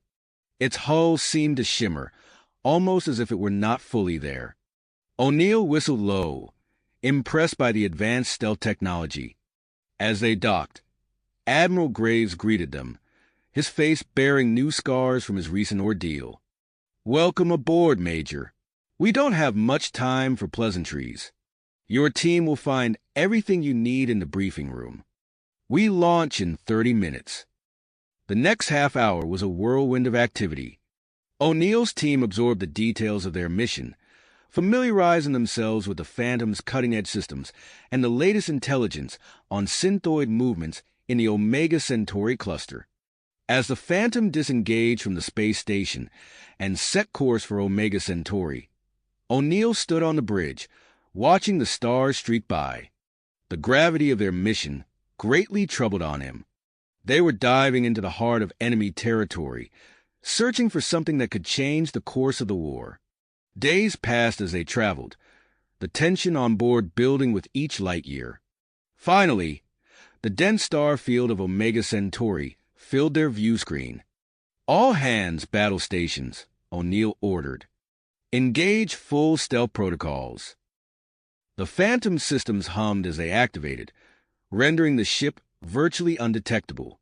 They slipped into the outskirts of the cluster, sensors straining to pick up the energy signatures they had been sent to investigate. Suddenly, the science officer called out, "Sir, I'm detecting something." "It's massive." O'Neill moved to the sensor display, his eyes widening as he took in the data. A vast network of interconnected energy fields stretched across multiple star systems within the cluster. "My God," he breathed. "It's an assimilator network. They're building it on a scale we never imagined." As the implications sank in, the tactical officer's voice cut through the stunned silence. "Synthoid Patrol, bearing 047. They haven't detected us yet, but they're on an intercept course." O'Neill's mind raced. They needed more data, but they couldn't risk detection. "Helm, take us into that asteroid field. We'll use it for cover while we continue our scans." The Phantom dove into the dense field of space rocks, its advanced navigation systems allowing it to weave between the asteroids with precision. O'Neill held his breath as the Synthoid Patrol passed by, mere kilometers from their position. For hours, they conducted their scans, building a comprehensive map of the assimilator network. With each new piece of data, the enormity of the threat became clearer. "Sir," the communications officer called out, "we're receiving a priority transmission from Admiral Zhao. They want us to return immediately with our findings." O'Neill nodded grimly. "Set course for Sulib Prime, maximum speed. We need to get this information back to the Alliance as soon as possible." As the Phantom turned away from Omega Centauri, O'Neill stared at the holographic display of the assimilator network. He knew that what they had discovered would change the course of the war. The question now was whether the Alliance could act fast enough to stop the Synthoids before it was too late. The Phantom accelerated, leaving the glittering expanse of Omega Centauri behind. But even as they raced towards Allied space, O'Neill couldn't shake the feeling that they were now in a desperate race against time. Time. As the Phantom hurtled through space, Major O'Neill couldn't shake the feeling that they were carrying the destiny of the universe in their data banks. "Itato Sulib Prime?" O'Neill asked, his eyes fixed on the streaking stars outside the view screen. 6 hours, sir," the helmsman replied. "We're pushing the engines to their limits." O'Neill nodded grimly. "Keep it up. We need to get this intel back to command as soon as possible." The journey back was tense, with the crew on high alert for any sign of Synthoid patrols. They executed a series of rapid jumps through enemy territory, each one bringing them closer to Allied space, but also increasing the risk of detection. As they entered a particularly dense region of Synthoid-controlled space, alarms blared across the bridge. "Synthoid Patrol, bearing 310. The tactical officer called out. O'Neill's mind raced. "Helm, take us into that nebula. We'll use the electromagnetic interference to mask our signature." The Phantom dove into the swirling gases of the nearby nebula, its advanced stealth systems working overtime to keep them hidden. For agonizing minutes, they drifted silently, watching as the Synthoid ships passed by, seemingly oblivious to their presence. Once the danger had passed, O'Neill ordered them back on course. "Maximum speed to Sulib Prime. We can't afford any more close calls." Hours later, the Phantom dropped out of FTL on the outskirts of the Sulib system. As they approached the planet, O'Neill could see the increased military activity. Ships of all sizes were in orbit, and the space stations were buzzing with personnel. The moment they docked, O'Neill and his team were whisked away to Triad Command. Admiral Zhao was waiting for them, his face etched with concern. "Report, Major," Zhao demanded as soon as they entered the command center. O'Neill wasted no time. He activated a holographic display, showing the vast network they had discovered in the Omega Centauri cluster. "Sir, the Synthoids are building something on a scale we've never seen before. It appears to be an interconnected assimilator network spanning multiple star systems. As the implications sank in, the room fell silent. Admiral Zhao's expression hardened. "Show me everything." For the next hour, O'Neill and his team presented their findings, detailing the energy readings, the scale of the construction, and their near misses with synthoid patrols. As the briefing concluded, Zhao turned to his staff. "Get me General Hawkins on Earth and Dr. Ramos. We need to accelerate Operation Omega Strike immediately." Within minutes, the command center was a flurry of activity. General Hawkins' hologram appeared, looking grim as he absorbed the new intelligence. Dr. Ramos arrived shortly after, her eyes widening as she saw the data on the synthoid superweapon. "This changes everything," Hawkins said, his voice tinged with urgency. "We need to redeploy our forces immediately. I'll start redirecting ships and troops to the Omega Centauri cluster." Dr. Ramos was already poring over the sensor data. "I'll need everything we have on their energy signatures. Kvala and I will start working on countermeasures right away." As the command staff dispersed to their tasks, Admiral Zhao turned to O'Neill. "Excellent work, Major. Get your team some rest. You'll be heading out again soon." O'Neill nodded, feeling the weight of responsibility on his shoulders. As he left the command center, he could hear Zhao giving orders for the preparation of Bastion Alpha, the forward operating base that would serve as the staging ground for the assault. In the days that followed, the Alliance went into overdrive. O'Neill watched as ships from across human, Suliban, and Zarquin space converged on Sula Prime. The shipyards were working around the clock, churning out vessels equipped with the latest phase-shifting cannons and other advanced weaponry. Dr. Tanaka and Dr. Grayson's labs were a hive of activity as they prepared the first group of hyper-infiltrators. O'Neill observed the procedure from behind a protective screen, watching as human and Suliban operatives underwent the enhancement process. The volunteers emerged, their bodies shimmering with an otherworldly energy that mimicked synthoid signatures. As the preparations for Operation Omega Strike reached their final stages, O'Neill was summoned back to the command center. Admiral Zhao and Admiral Graves were huddled around a holographic display, their faces grim. "Major," Zhao began, "we've detected unusual energy fluctuations near the Omega Centauri cluster. It appears the synthoids may be testing their superweapon prototype."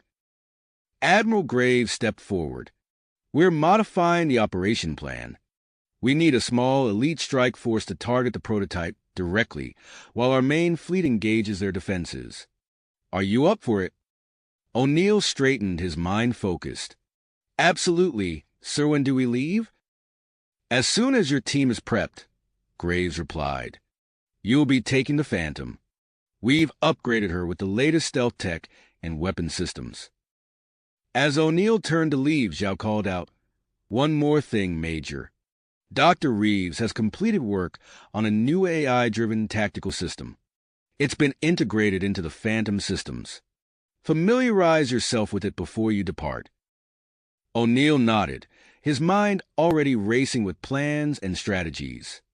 As he made his way to the hangar where the Phantom waited, he passed by the medical bay.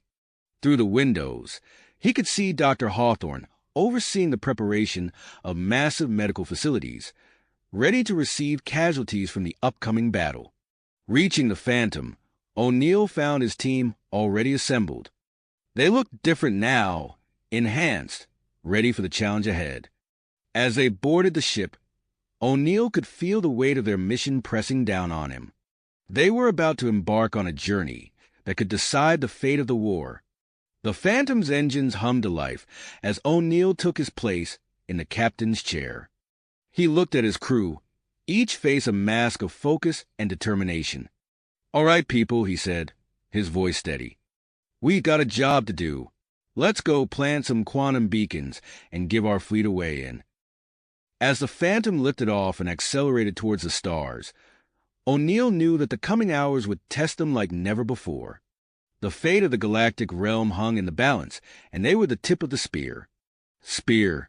The Phantom stealth systems hummed as they approached the massive synthoid fleet surrounding the Omega Centauri cluster.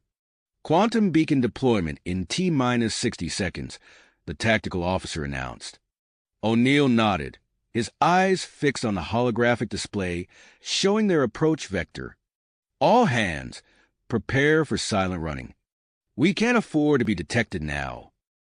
The crew worked with practiced efficiency, their enhanced reflexes and heightened senses allowing them to operate the ship's systems with unprecedented precision.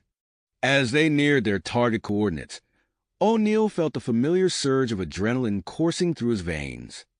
"Beacons away," the tactical officer reported. O'Neill watched as the small, unassuming devices streaked away from the Phantom, their quantum signatures masked by the ship's advanced stealth field. These beacons would be crucial for guiding the Alliance fleet through the synthoid sensor nets undetected. "Mission accomplished," O'Neill said, allowing himself a brief moment of satisfaction.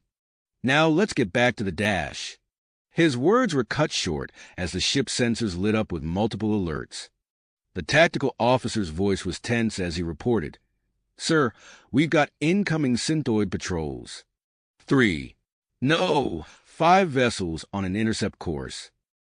O'Neill's mind raced through their options. They couldn't risk engaging the patrols and potentially compromising the entire operation. "Helm, set course for the nebula at coordinates 227 Mark IV. We'll use the electromagnetic interference to mask our exit." As the Phantom dove into the swirling gases of the nearby nebula, the bridge fell silent. Minutes stretched into what felt like hours as they navigated the treacherous clouds, their sensors nearly useless in the dense electromagnetic storm. Finally, they emerged on the other side, the synthoid patrols nowhere in sight. O'Neill let out a breath he didn't realize he'd been holding. "Status report." "All systems operational, sir," the helmsman responded. "We've successfully evaded detection." "Good work, everyone," O'Neill said. "Set course to rendezvous with the main fleet. We're not done yet." As the Phantom raced back towards Allied space, the massive Operation Omega Strike was already underway. The Alliance fleet, led by Rear Admiral Alexei Volkov, engaged the outer defenses of the synthoid armada. The newly installed phase-shifting cannons tore through synthoid shields with devastating efficiency. From the bridge of his flagship, Volkov watched as the first wave of Alliance ships broke through the synthoid line. "Press the advantage," he ordered. "Don't give them time to regroup." But the synthoids were quick to adapt. Their ships began emitting a pulsating energy field that seemed to deflect the phase-shifted weapons' fire. Volkov gritted his teeth, realizing the battle had just become far more complicated. "All ships, adjust firing patterns," he commanded. "Coordinate your attacks to overwhelm their new defenses." As the main battle raged, Admiral Jonathan Graves led his elite strike force towards the heart of the synthoid formation. Their target, the prototype superweapon that threatened to turn the tide of the war. "Energy readings are off the charts," reported a Zarquin energy specialist aboard Graves' ship. "Whatever they built in there, it's unlike anything we've ever encountered." Graves nodded grimly. "Then we'd better make sure it never gets a chance to fire. All units, prepare for insertion." The strike force ships, overflowing with advanced weaponry and shielded by the latest nanite-resistant bioarmor, plunged into the fray. Suliban shapeshifters infiltrated synthoid vessels, sabotaging systems from within. Enhanced human operatives engaged in brutal close-quarters combat, their augmented bodies allowing them to go toe-to-toe with synthoid warriors. Back on Bastion Alpha, Dr. Eleanor Ramos and Kvala monitored the battle with growing concern. The energy readings from the heart of the synthoid formation were becoming increasingly erratic. "Admiral Zhao," Ramos called out, her voice urgent. "The synthoids are powering up their superweapon. We're detecting quantum fluctuations on a scale we've never seen before." Zhao's face hardened as he absorbed the information. "Send word to all fleet commanders." We need to accelerate our timeline. Whatever that weapon is, we can't let them use it. As the order went out, Major Liam O'Neill and his team of hyper-infiltrators rejoined the main Alliance fleet. Despite their exhaustion from the earlier mission, they immediately volunteered for another critical task. We can infiltrate their command and control network, O'Neill explained to the fleet commander. With our enhanced abilities, we can mimic synthoid energy signatures and sow confusion in their ranks. The commander nodded, recognizing the potential impact of such a mission. Do it. We'll provide whatever support you need. O'Neill and his team set to work, their minds interfacing directly with the synthoid network. They began issuing false orders, redirecting enemy ships and disrupting communications. The effect was almost immediate, as entire squadrons of synthoid vessels suddenly broke formation or turned on each other. In the midst of this chaos, Admiral Graves' strike force made their final push towards the superweapon. They encountered fierce resistance from elite synthoid guard units, their advanced weaponry creating a storm of destructive energy. Push through, Graves shouted as he led a charge against the synthoid defensive line. We're almost there. The battle around them intensified as both sides committed their reserves. Alliance ships, guided by the AI-driven tactical system, executed complex maneuvers that kept the synthoids off balance. But the cost was high, with casualties mounting on both sides. As they fought their way closer to the superweapon, long-range sensors detected a massive energy buildup within the prototype. The situation had become critical. Admiral Graves knew they were running out of time. He gathered his remaining forces, including the 79-year-old weapons specialist whose expertise could prove crucial in disabling the device. This is it, Graves told them, his voice filled with tenacity. We're going in. Whatever happens, we have to stop that weapon from firing. With that, Graves led his small team of volunteers towards a final barrier separating them from the superweapons control center. As they breached the outer hull, the fate of the entire operation, and possibly the galaxy itself, hung in the balance. Balance. With a deep breath, Graves led his team through the breach. They emerged into a pulsating chamber filled with intricate machinery and crackling energy conduits. The air hummed with power, making their skin tingle. Dr. Emmett Blackwood, the 79-year-old weapons specialist, stepped forward, his eyes gleaming with recognition. "This way," he said, gesturing towards a cluster of glowing terminals. "Those are the primary control nodes." As they advanced, automated defense systems sprang to life. Beams of coherent energy lanced out, forcing the team to take cover behind hulking power converters. Two of Graves' operatives cried out as they were struck, their nanite-resistant armor smoldering. "Voth serum, now!" Graves ordered, tossing metapatches to the wounded. The regenerative compound worked quickly, stabilizing their conditions. Blackwood worked furiously, his fingers dancing across alien interfaces. "I can bypass the outer security grid," he muttered. "Just need a few more seconds." A klaxon blared, and a section of wall retracted to reveal a squad of elite synthoid guards. Their metallic bodies gleamed with an otherworldly sheen as they raised their weapons. "Cover the doctor!" Graves shouted, opening fire with his phase rifle. The air filled with the scream of energy weapons and the acrid smell of ozone. Outside the superweapon, the battle raged with renewed intensity.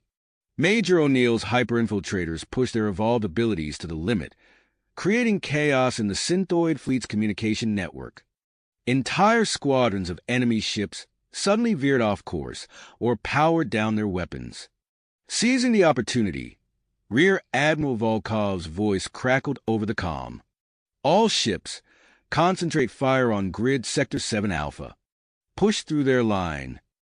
On the bridge of his flagship, Admiral Zhao received an urgent transmission from Bastion Alpha.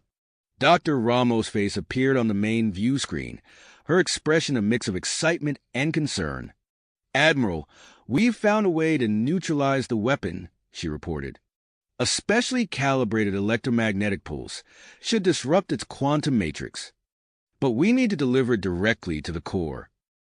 Zhao's mind raced through the tactical implications. Understood, Doctor. We'll make it happen. He turned to his communications officer. Get me Captain Hiroshi Tanaka. Tell him to prep for immediate launch. Inside the superweapon, Graves and his team fought their way deeper into the complex. Blackwood's expertise proved invaluable as he disabled one security system after another. They passed through chambers filled with exotic technology that defied comprehension. Almost there, Blackwood wheezed, his aged frame trembling with exertion. The main control room should be just ahead. As they rounded a corner, they found themselves face to face with a synthoid command unit. Its eyes glowed with cold intelligence as it raised a weapon unlike anything they'd seen before. Get down! Graves yelled, tackling Blackwood to the ground as a wave of coruscating energy washed over them. The air crackled with ozone and the stench of burnt plastics. In the ensuing firefight, Blackwood's eyes fell on a fallen synthoid energy weapon.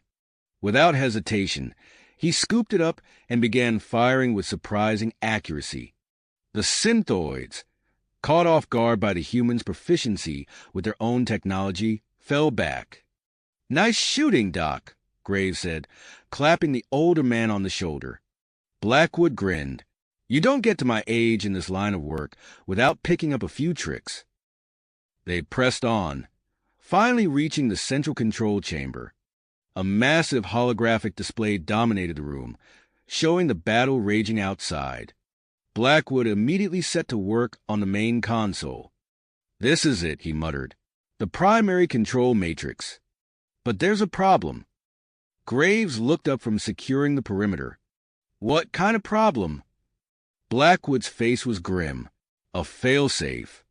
We can't disarm it from here alone. We need a simultaneous override from an external source. Graves quickly relayed this information to Admiral Zhao. On the flagship's bridge, Zhao turned to his tactical officer. Status on Tanaka's ship? They've just launched. Sir, ETA to deployment range is 7 minutes. Zhao's heart made. Tell them to push it. We don't have 7 minutes. As Captain Tanaka's ship, carrying the electromagnetic pulse device, fought its way through the synthoid defenses, Major O'Neill and his hyper-infiltrators began to experience alarming physiological changes. O'Neill felt a searing pain in his skull as his perception suddenly shifted, allowing him to see energy patterns he'd never noticed before. Team, status report, he gasped, fighting to maintain control. Something's wrong, sir, came a strained reply. Our abilities, they're fluctuating. I can't. The calm dissolved into static. O'Neill gritted his teeth, forcing himself to focus on the mission. Despite the chaos in his own body, he managed to issue a series of false commands that sent a whole wing of synthoid ships careening into each other. Inside the superweapon, Graves and Blackwood worked frantically to complete the internal override sequence. As Blackwood's fingers flew over the alien controls, streams of data flashed across the screens. Admiral, Blackwood called out, his voice tight. You need to see this. It's not just this weapon. There are others, prototypes scattered across the galaxy. Graves felt a chill run down his spine. How many? At least a dozen, maybe more. If we make it out of here, this intel could be crucial. Outside, Captain Tanaka's ship finally reached its designated position. But as they prepared to launch the electromagnetic pulse, a barrage of synthoid fire rocked the vessel. Direct hit to the launching mechanism. Tanaka's second-in-command reported, "We can't deploy remotely." Tanaka's face hardened. "Then we'll do it manually. Prep for EVA. We're not failing this mission." As Tanaka and his crew scrambled to find a way to manually deploy the pulse, the superweapon's energy reading spiked ominously. The entire structure began to vibrate, conduits pulsing with hardly restrained power. Inside the control room, Blackwood looked up from the console, his face pale. "We're out of time. This thing is about to fire." Graves opened a channel to all Allied forces. "This is Admiral Graves. We're in position for the internal override, but we need that pulse now. Whatever it takes, get it done." The next few moments would determine not just the outcome of the battle, but the fate of organic life throughout the galaxy. As tension mounted to an unbearable level, all eyes turned to Captain Tanaka's ship, waiting for the pulse that could turn the tide of the war. The tension in the control room was palpable as Admiral Graves and Dr. Blackwood worked feverishly to complete the internal override sequence. Their fingers danced across alien controls, sweat beading on their foreheads as they raced against time. "Almost there," Blackwood muttered, his eyes fixed on the flickering holographic display. "Just one more sequence." Outside, Captain Tanaka's damaged ship limped into position. The hull was scorched and venting atmosphere, but the determined crew refused to give up. Tanaka himself donned an EVA suit, clutching the electromagnetic pulse device to his chest as he prepared to step into the void of space. "Launching bay inoperable, sir," his second-in-command reported. "We'll have to do this manually." Tanaka nodded grimly. "Then that's what we'll do. Open the airlock." As Tanaka pushed off from his ship, Admiral Graves' voice crackled over the comms. "We're ready on our end. Waiting on your signal, Captain." Tanaka drifted through space, maneuvering with short bursts from his suit's thrusters. The massive form of the synthoid superweapon loomed before him, crackling with barely held-back energy. He positioned the pulse device, his gloved hands working quickly to activate it. "Now!" Tanaka shouted. In perfect synchronization, Graves and Blackwood executed the final override command as Tanaka triggered the electromagnetic pulse. For a heart-stopping moment, nothing seemed to happen. Then, a wave of invisible energy swept through the superweapon. Systems flickered and died, the ominous hum of power fading to silence. Graves allowed himself a brief smile. It worked. The weapons neutralized. But there was no time to celebrate. The deactivation of the superweapon had an unexpected ripple effect. Throughout the synthoid fleet, ships began to lose power, their systems going haywire. Rear Admiral Volkov, quick to recognize the opportunity, barked orders to his fleet. "All ships, concentrate fire on the disabled synthoid vessels. Push forward with everything we've got." The Alliance fleet surged forward, their weapons blazing. Voth ships, with their incredible maneuverability, darted between the larger cruisers, picking off vulnerable targets. The space around them lit up with explosions as synthoid ships, caught off guard and defenseless, succumbed to the barrage. Meanwhile, Major O'Neill and his hyper-infiltrators were facing a battle of their own. As they fought their way through the synthoid command ship, their bodies underwent startling transformations. O'Neill watched in amazement as one of his team members, hit by enemy fire, healed almost instantly. "Sir, what's happening to us?" A panicked voice called out. O'Neill gritted his teeth, fighting through a wave of disorientation as his perception shifted, allowing him to see energy patterns coursing through the ship's hull. "Stay focused on the mission," he ordered. "We need to reach the command center and capture those synthoid leaders." They pressed on, their enhanced abilities giving them an edge in close-quarters combat. O'Neill's heightened senses allowed him to anticipate enemy movements, while another team member's uncontrolled shape-shifting proved surprisingly useful in confusing the synthoid defenders. Back on Bastion Alpha, Dr. Ramos and Kvala worked frantically to process the flood of data coming in from Admiral Graves' team. Holographic star maps flickered to life around them, pinpointing potential locations of other synthoid superweapon prototypes. "We need to get this information to Admiral Zhao immediately," Ramos said, her fingers flying over the console. "These other weapons could turn the tide of the war if we don't neutralize them quickly." As the battle raged on, a new threat emerged. Swarms of nanobots, released by the desperate synthoids, began to eat away at Alliance ships. General Hawkins' voice cut through the chaos of battle chatter. Deploy the anti-nanite countermeasures now. Contain those swarms before they spread. Several Alliance ships, their hulls gleaming with a strange, shifting coating, moved to intercept the nanobot swarms. Fields of energy sprang up between them, creating a barrier that the microscopic attackers couldn't penetrate.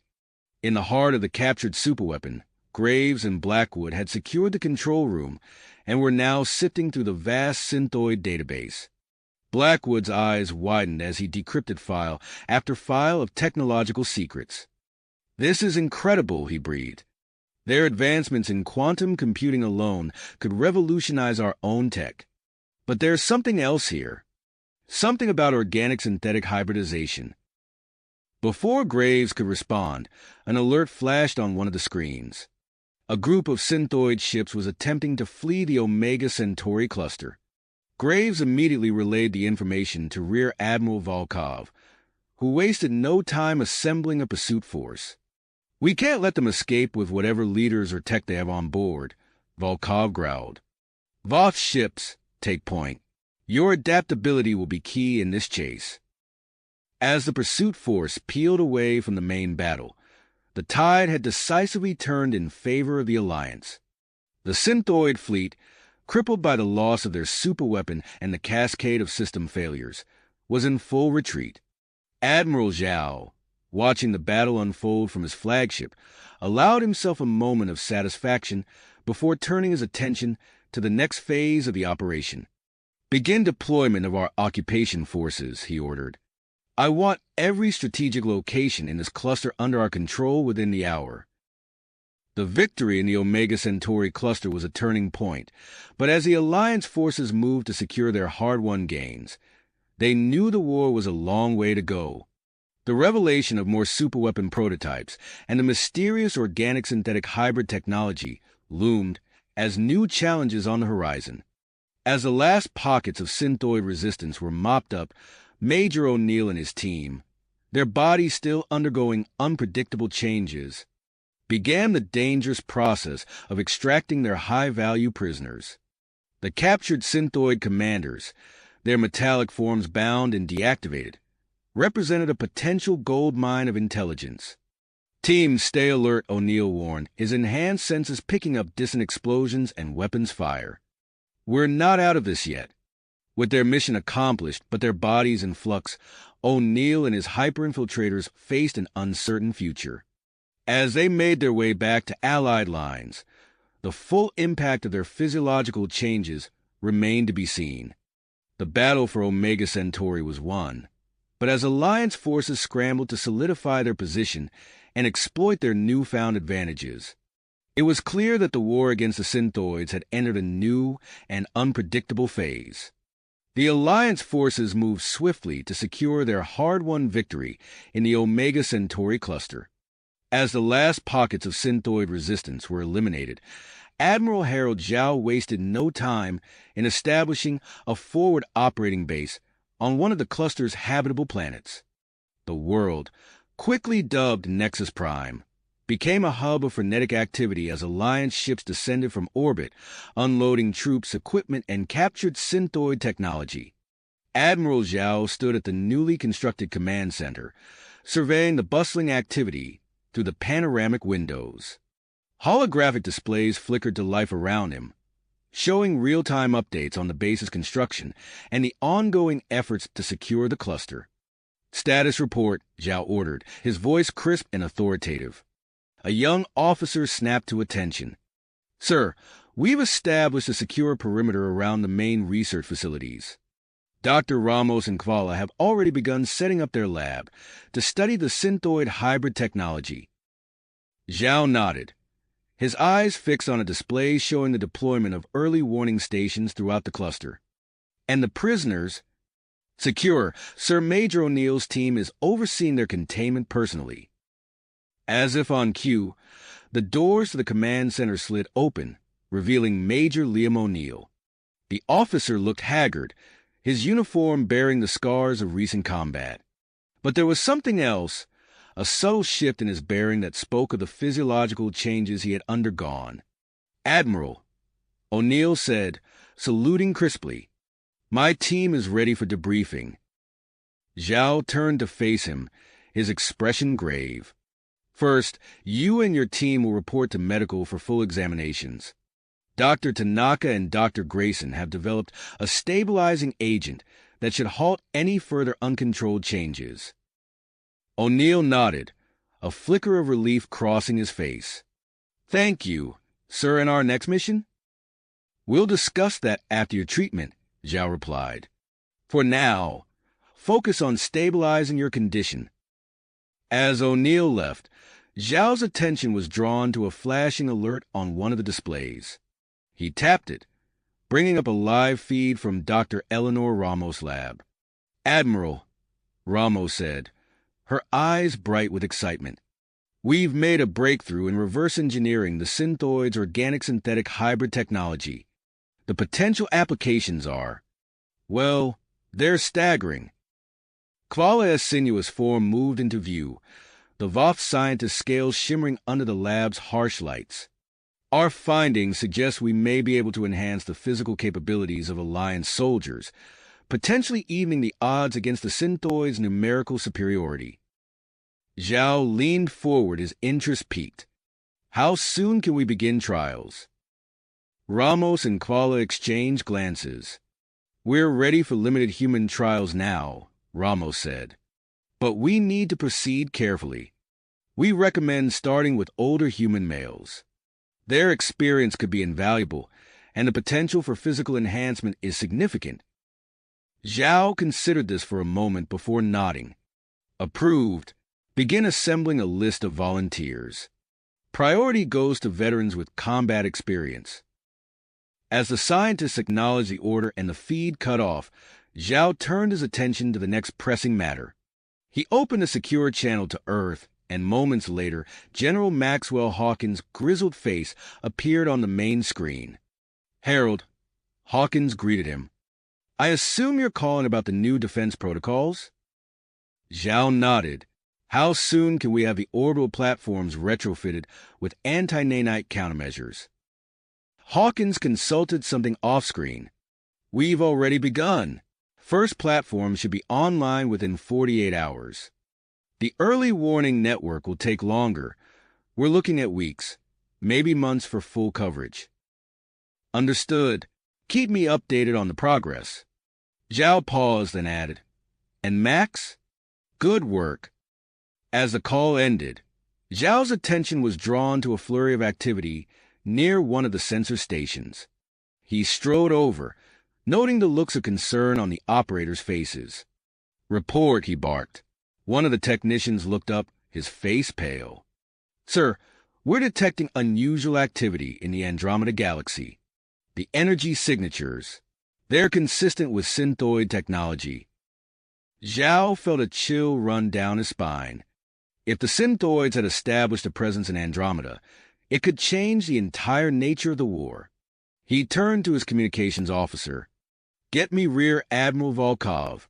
Tell him to prepare for an intergalactic expedition." As the command center erupted into a flurry of activity, Zhao allowed himself a moment of grim reflection. The victory in Omega Centauri had been decisive, but it was clear that the war was just getting started. New fronts were opening up, stretching across the vast gulfs between galaxies. He watched as reports began flooding in from across Alliance space. On Earth, Billy Adams' new recruitment campaign was drawing in experienced professionals from all walks of life. On Sulib Prime, Doctors Tanaka and Grayson were making strides in understanding and controlling the hyper-infiltrator enhancements. And here, on Nexus Prime, the newly formed think tank dubbed the Nexus Council was already convening. Admiral Jonathan Graves and Dr. Emmett Blackwood, fresh from their heroics aboard the Synthoid superweapon, led a group of veteran strategists and scientists in developing long-term plans to counter future Synthoid threats. As Zhao contemplated the challenges ahead, a new alert caught his attention. Long-range sensors were detecting a massive buildup of synthoid forces in the Carina Nebula. He frowned, realizing that he now faced a critical decision. Commit resources to the intergalactic mission to Andromeda, or focus on defending against this new threat closer to home. The weight of command settled heavily on Zhao's shoulders as he began to formulate plans for this new phase of the conflict. The choices he made in the coming days and weeks could determine the fate not just of humanity, but of organic life across multiple galaxies. Admiral Zhao stood motionless for a long moment, weighing his options carefully. The dual threats of the synthoid buildup in the Carina Nebula and the mysterious activity in Andromeda demanded immediate attention. With a decisive nod, he turned to his staff. "We'll split our forces," he announced. "We can't afford to ignore either front." As orders were relayed across the command network, the Alliance's strategy crystallized. Admiral Jonathan Graves stepped forward, his weathered face set with tenacity. "I'll lead the Andromeda expedition," he said, his voice steady despite his advanced years. Zhao raised an eyebrow. "Are you certain, Jonathan? It's a long journey into unknown territory." Graves smiled wryly. "All the more reason to send someone with experience, wouldn't you say?" The Admiral's decision sparked a wave of volunteering among senior human officers. Within hours, a fleet assembled for Operation Andromeda, their ships humming with cutting-edge Vought propulsion systems. As Graves prepared his expedition, Rear Admiral Alexei Volkov took charge of the Carina Nebula defense. In his command center, holographic displays showed the multi-layered strategy he'd devised. "Deploy the anti-nanite platforms here and here," Volkov instructed, pointing to key positions. "And I want our hybrid units ready for rapid response." On Nexus Prime, Dr. Eleanor Ramos and Kvala hunched over a complex array of equipment. Sweat beaded on Ramos' forehead as she made a final adjustment. "That's it," she breathed. "The neural interface is online." Kvala's scales rippled with excitement. "Initiating test sequence now." Nearby, a volunteer sat motionless, a sleek headset connecting him to a bank of computers. Suddenly, his eyes snapped open. "I can see the data," he gasped.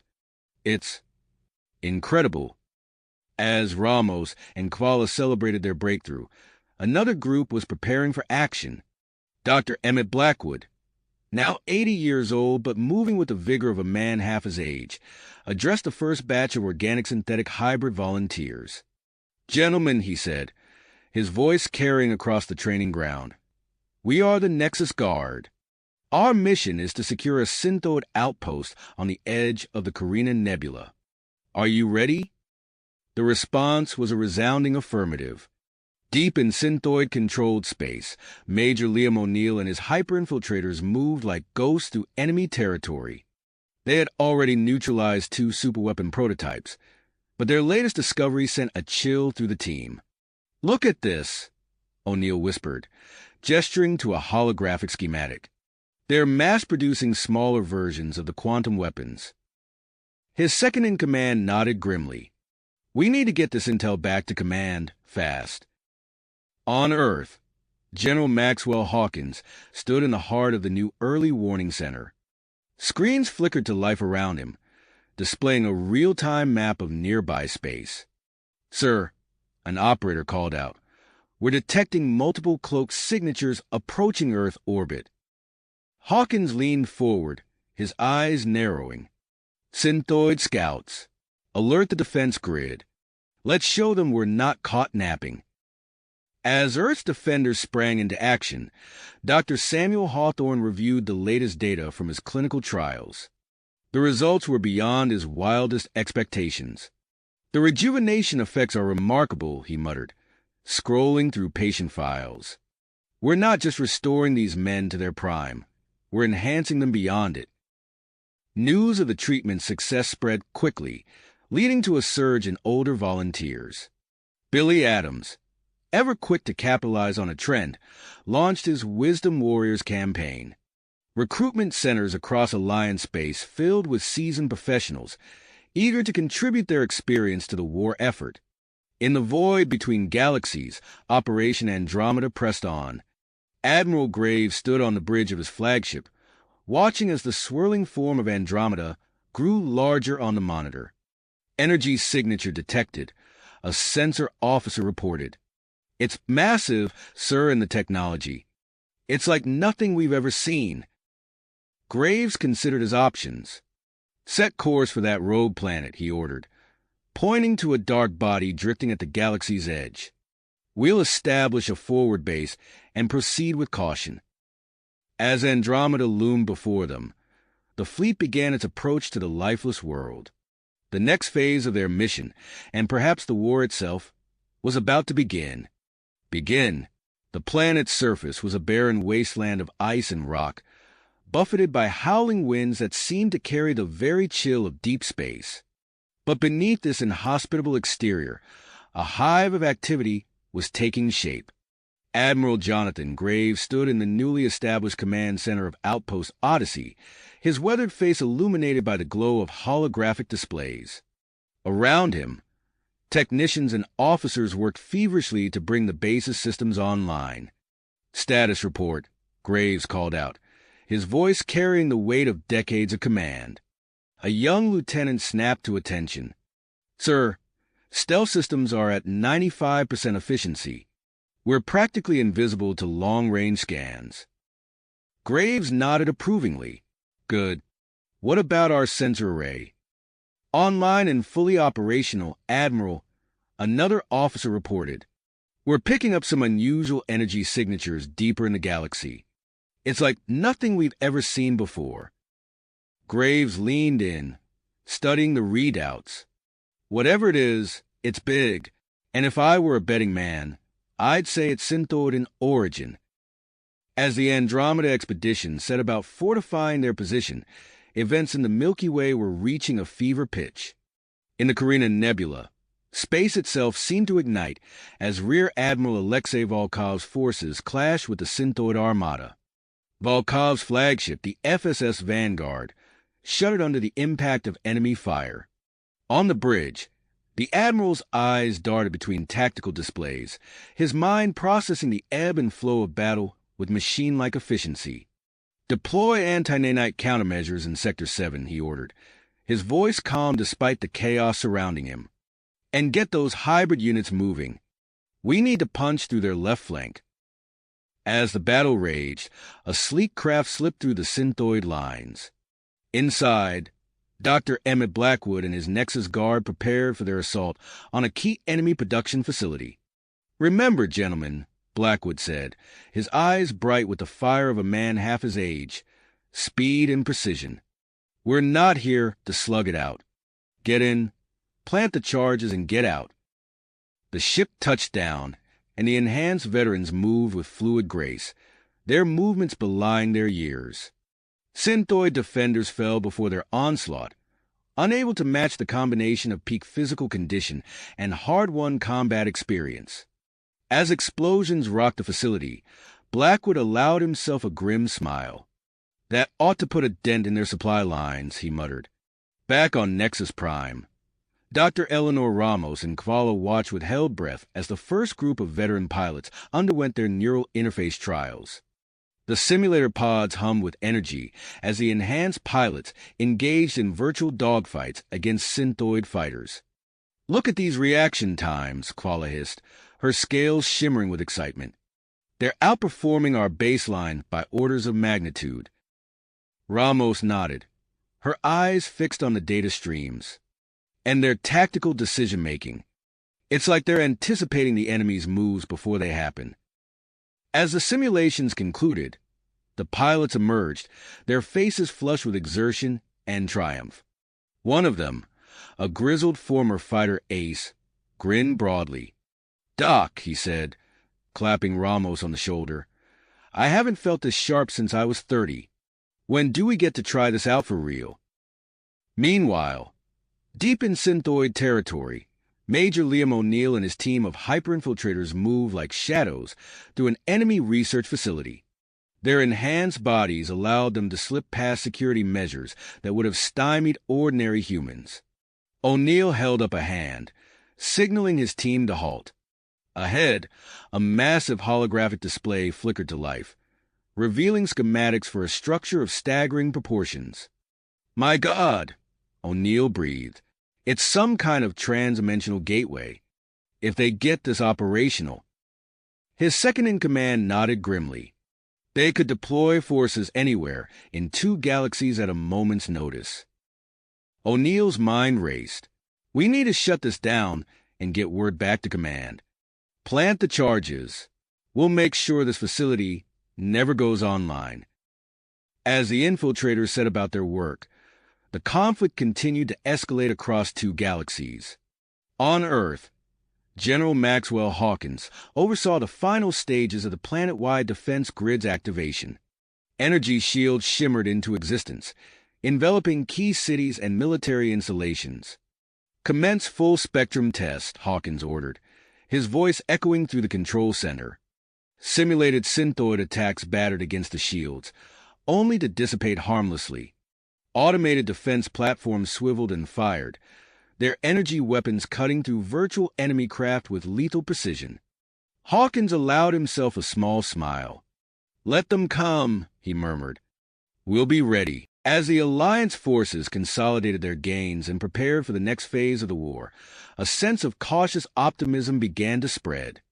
But in the depths of the Andromeda Galaxy, a new threat was taking shape, one that would soon test the limits of humanity's persistence and ingenuity. Admiral Graves stood at the viewport of Outpost Odyssey, gazing out at the star-studded expanse of Andromeda.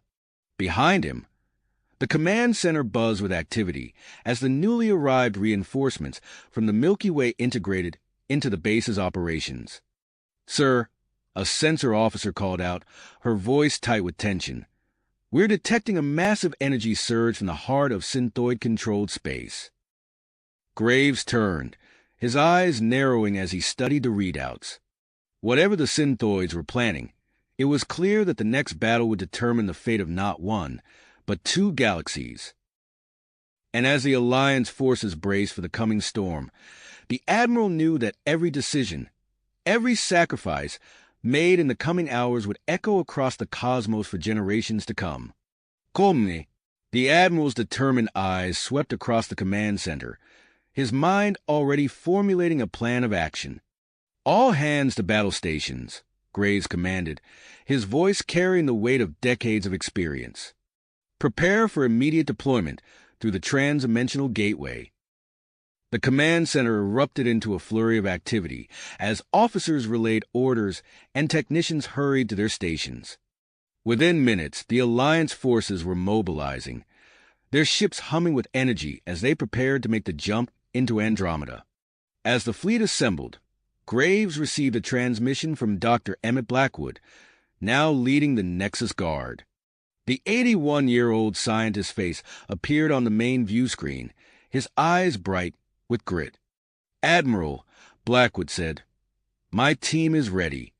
We've analyzed the energy readings, and I believe we're dealing with a vastly upscaled version of the original assimilator. If we can reach its core, we might be able to shut it down." Graves nodded, a grim smile playing at the corners of his mouth. "Understood, Doctor. We'll get you there." The trans-dimensional gateway flickered to life, a swirling vortex of energy that stretched across space. With a final command from Admiral Graves, the Alliance fleet surged forward, plunging into the unknown. As they emerged on the other side, the sight that greeted them was both awe-inspiring and terrifying. A colossal synthoid construct stretched across entire star systems, its surface pulsing with quantum energy. It dwarfed anything they had encountered before, a testament to the synthoid's technological prowess. "My God!" breathed Major Liam O'Neill, standing on the bridge of his infiltrator ship. "It's like a living galaxy." Graves' voice crackled over the comm system, steady and resolute. "All units, commence operation. Nexus Guard and Lazarus Core, prepare for insertion. Fighter squadrons, engage synthoid defenses. Let's end this war here and now." The space around the construct erupted into chaos as Alliance ships clashed with synthoid defenders. Neural interface-equipped pilots, many of them seasoned human veterans, demonstrated unprecedented coordination and skill, their ships dancing through the void with almost precognitive precision. On the bridge of the FSS Vanguard, Rear Admiral Alexei Volkov directed the fleet's movements with calm efficiency. "Concentrate fire on the construct's outer defenses," he ordered. "Clear a path for our infiltration teams." As the battle raged in space, Major O'Neill's hyper-infiltrator team, accompanied by a group of senior Lazarus Corps operatives, made their approach to the megaconstruct. Using advanced cloaking technology, they slipped past the outer defenses and found an entry point. Inside the construct, the team faced a maze of pulsing energy conduits and quantum processors. They moved swiftly, their enhanced bodies allowing them to navigate the treacherous environment with ease. "We need to reach the core," O'Neill said, consulting a holographic map. Dr. Blackwood's intel suggests it's at the heart of the structure. As they pressed deeper into the construct, they encountered waves of advanced synthoid defenders. The infiltrators and Lazarus Corps veterans worked in perfect sync, their decades of combat experience amplified by their enhanced physiology. Meanwhile, aboard Outpost Odyssey, Dr. Eleanor Ramos and Kvala coordinated with Admiral Graves, providing real-time analysis of the battle data. Their advanced algorithms identified weak points in the construct structure, which Graves relayed to the fleet. "Concentrate your fire on these coordinates," Graves ordered, his voice echoing across the comm channels. "We need to keep the pressure on while our infiltration teams do their work." Inside the construct, O'Neill's team reached a vast chamber housing the core. A complex quantum lock protected it, its intricate patterns shifting and changing constantly. "We need to override this lock from multiple points," O'Neill realized, studying the mechanism. "Team, we're splitting up. Each of you, take a terminal. We'll have to synchronize our efforts to crack this thing." As the team dispersed, racing against time to reach their designated override points, the battle outside intensified. Alliance ships hammered at the construct's weak points, while synthoid forces mounted a desperate defense. In the midst of the chaos, Dr. Samuel Hawthorne, monitoring the situation from Outpost Odyssey, noticed a disturbing trend. The intense quantum energies were beginning to affect the enhanced human soldiers, particularly the older ones. "Admiral Graves," Hawthorne's urgent voice came through the comm. "Our enhanced troops are showing signs of quantum energy destabilization.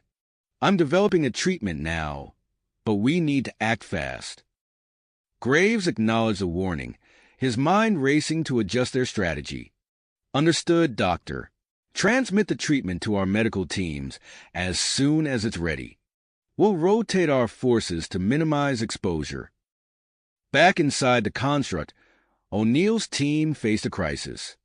Several key members, overwhelmed by the quantum energies, faltered as they approached their override terminals. It fell to the eldest member of the Lazarus Corps, 93-year-old retired Admiral Helena Frost, to step up. "I'll take the final terminal," Frost said, her voice steady despite the strain. "The rest of you, secure your positions and prepare for synchronized override." As Frost navigated the treacherous pathways leading to the last terminal, the Alliance fleet outside redoubled their efforts. Graves coordinated their attacks with precision, creating openings for their infiltration teams while keeping the synthoid forces off balance. In a heart-stopping moment, Frost reached the final terminal just as her younger comrades secured the others. With a sinker and... You have reached the end of the story. If you enjoyed this story and want to support us, please leave a like and subscribe to our channel, and for every comment that says 88, I will heart every single one of them. Thank you for your time.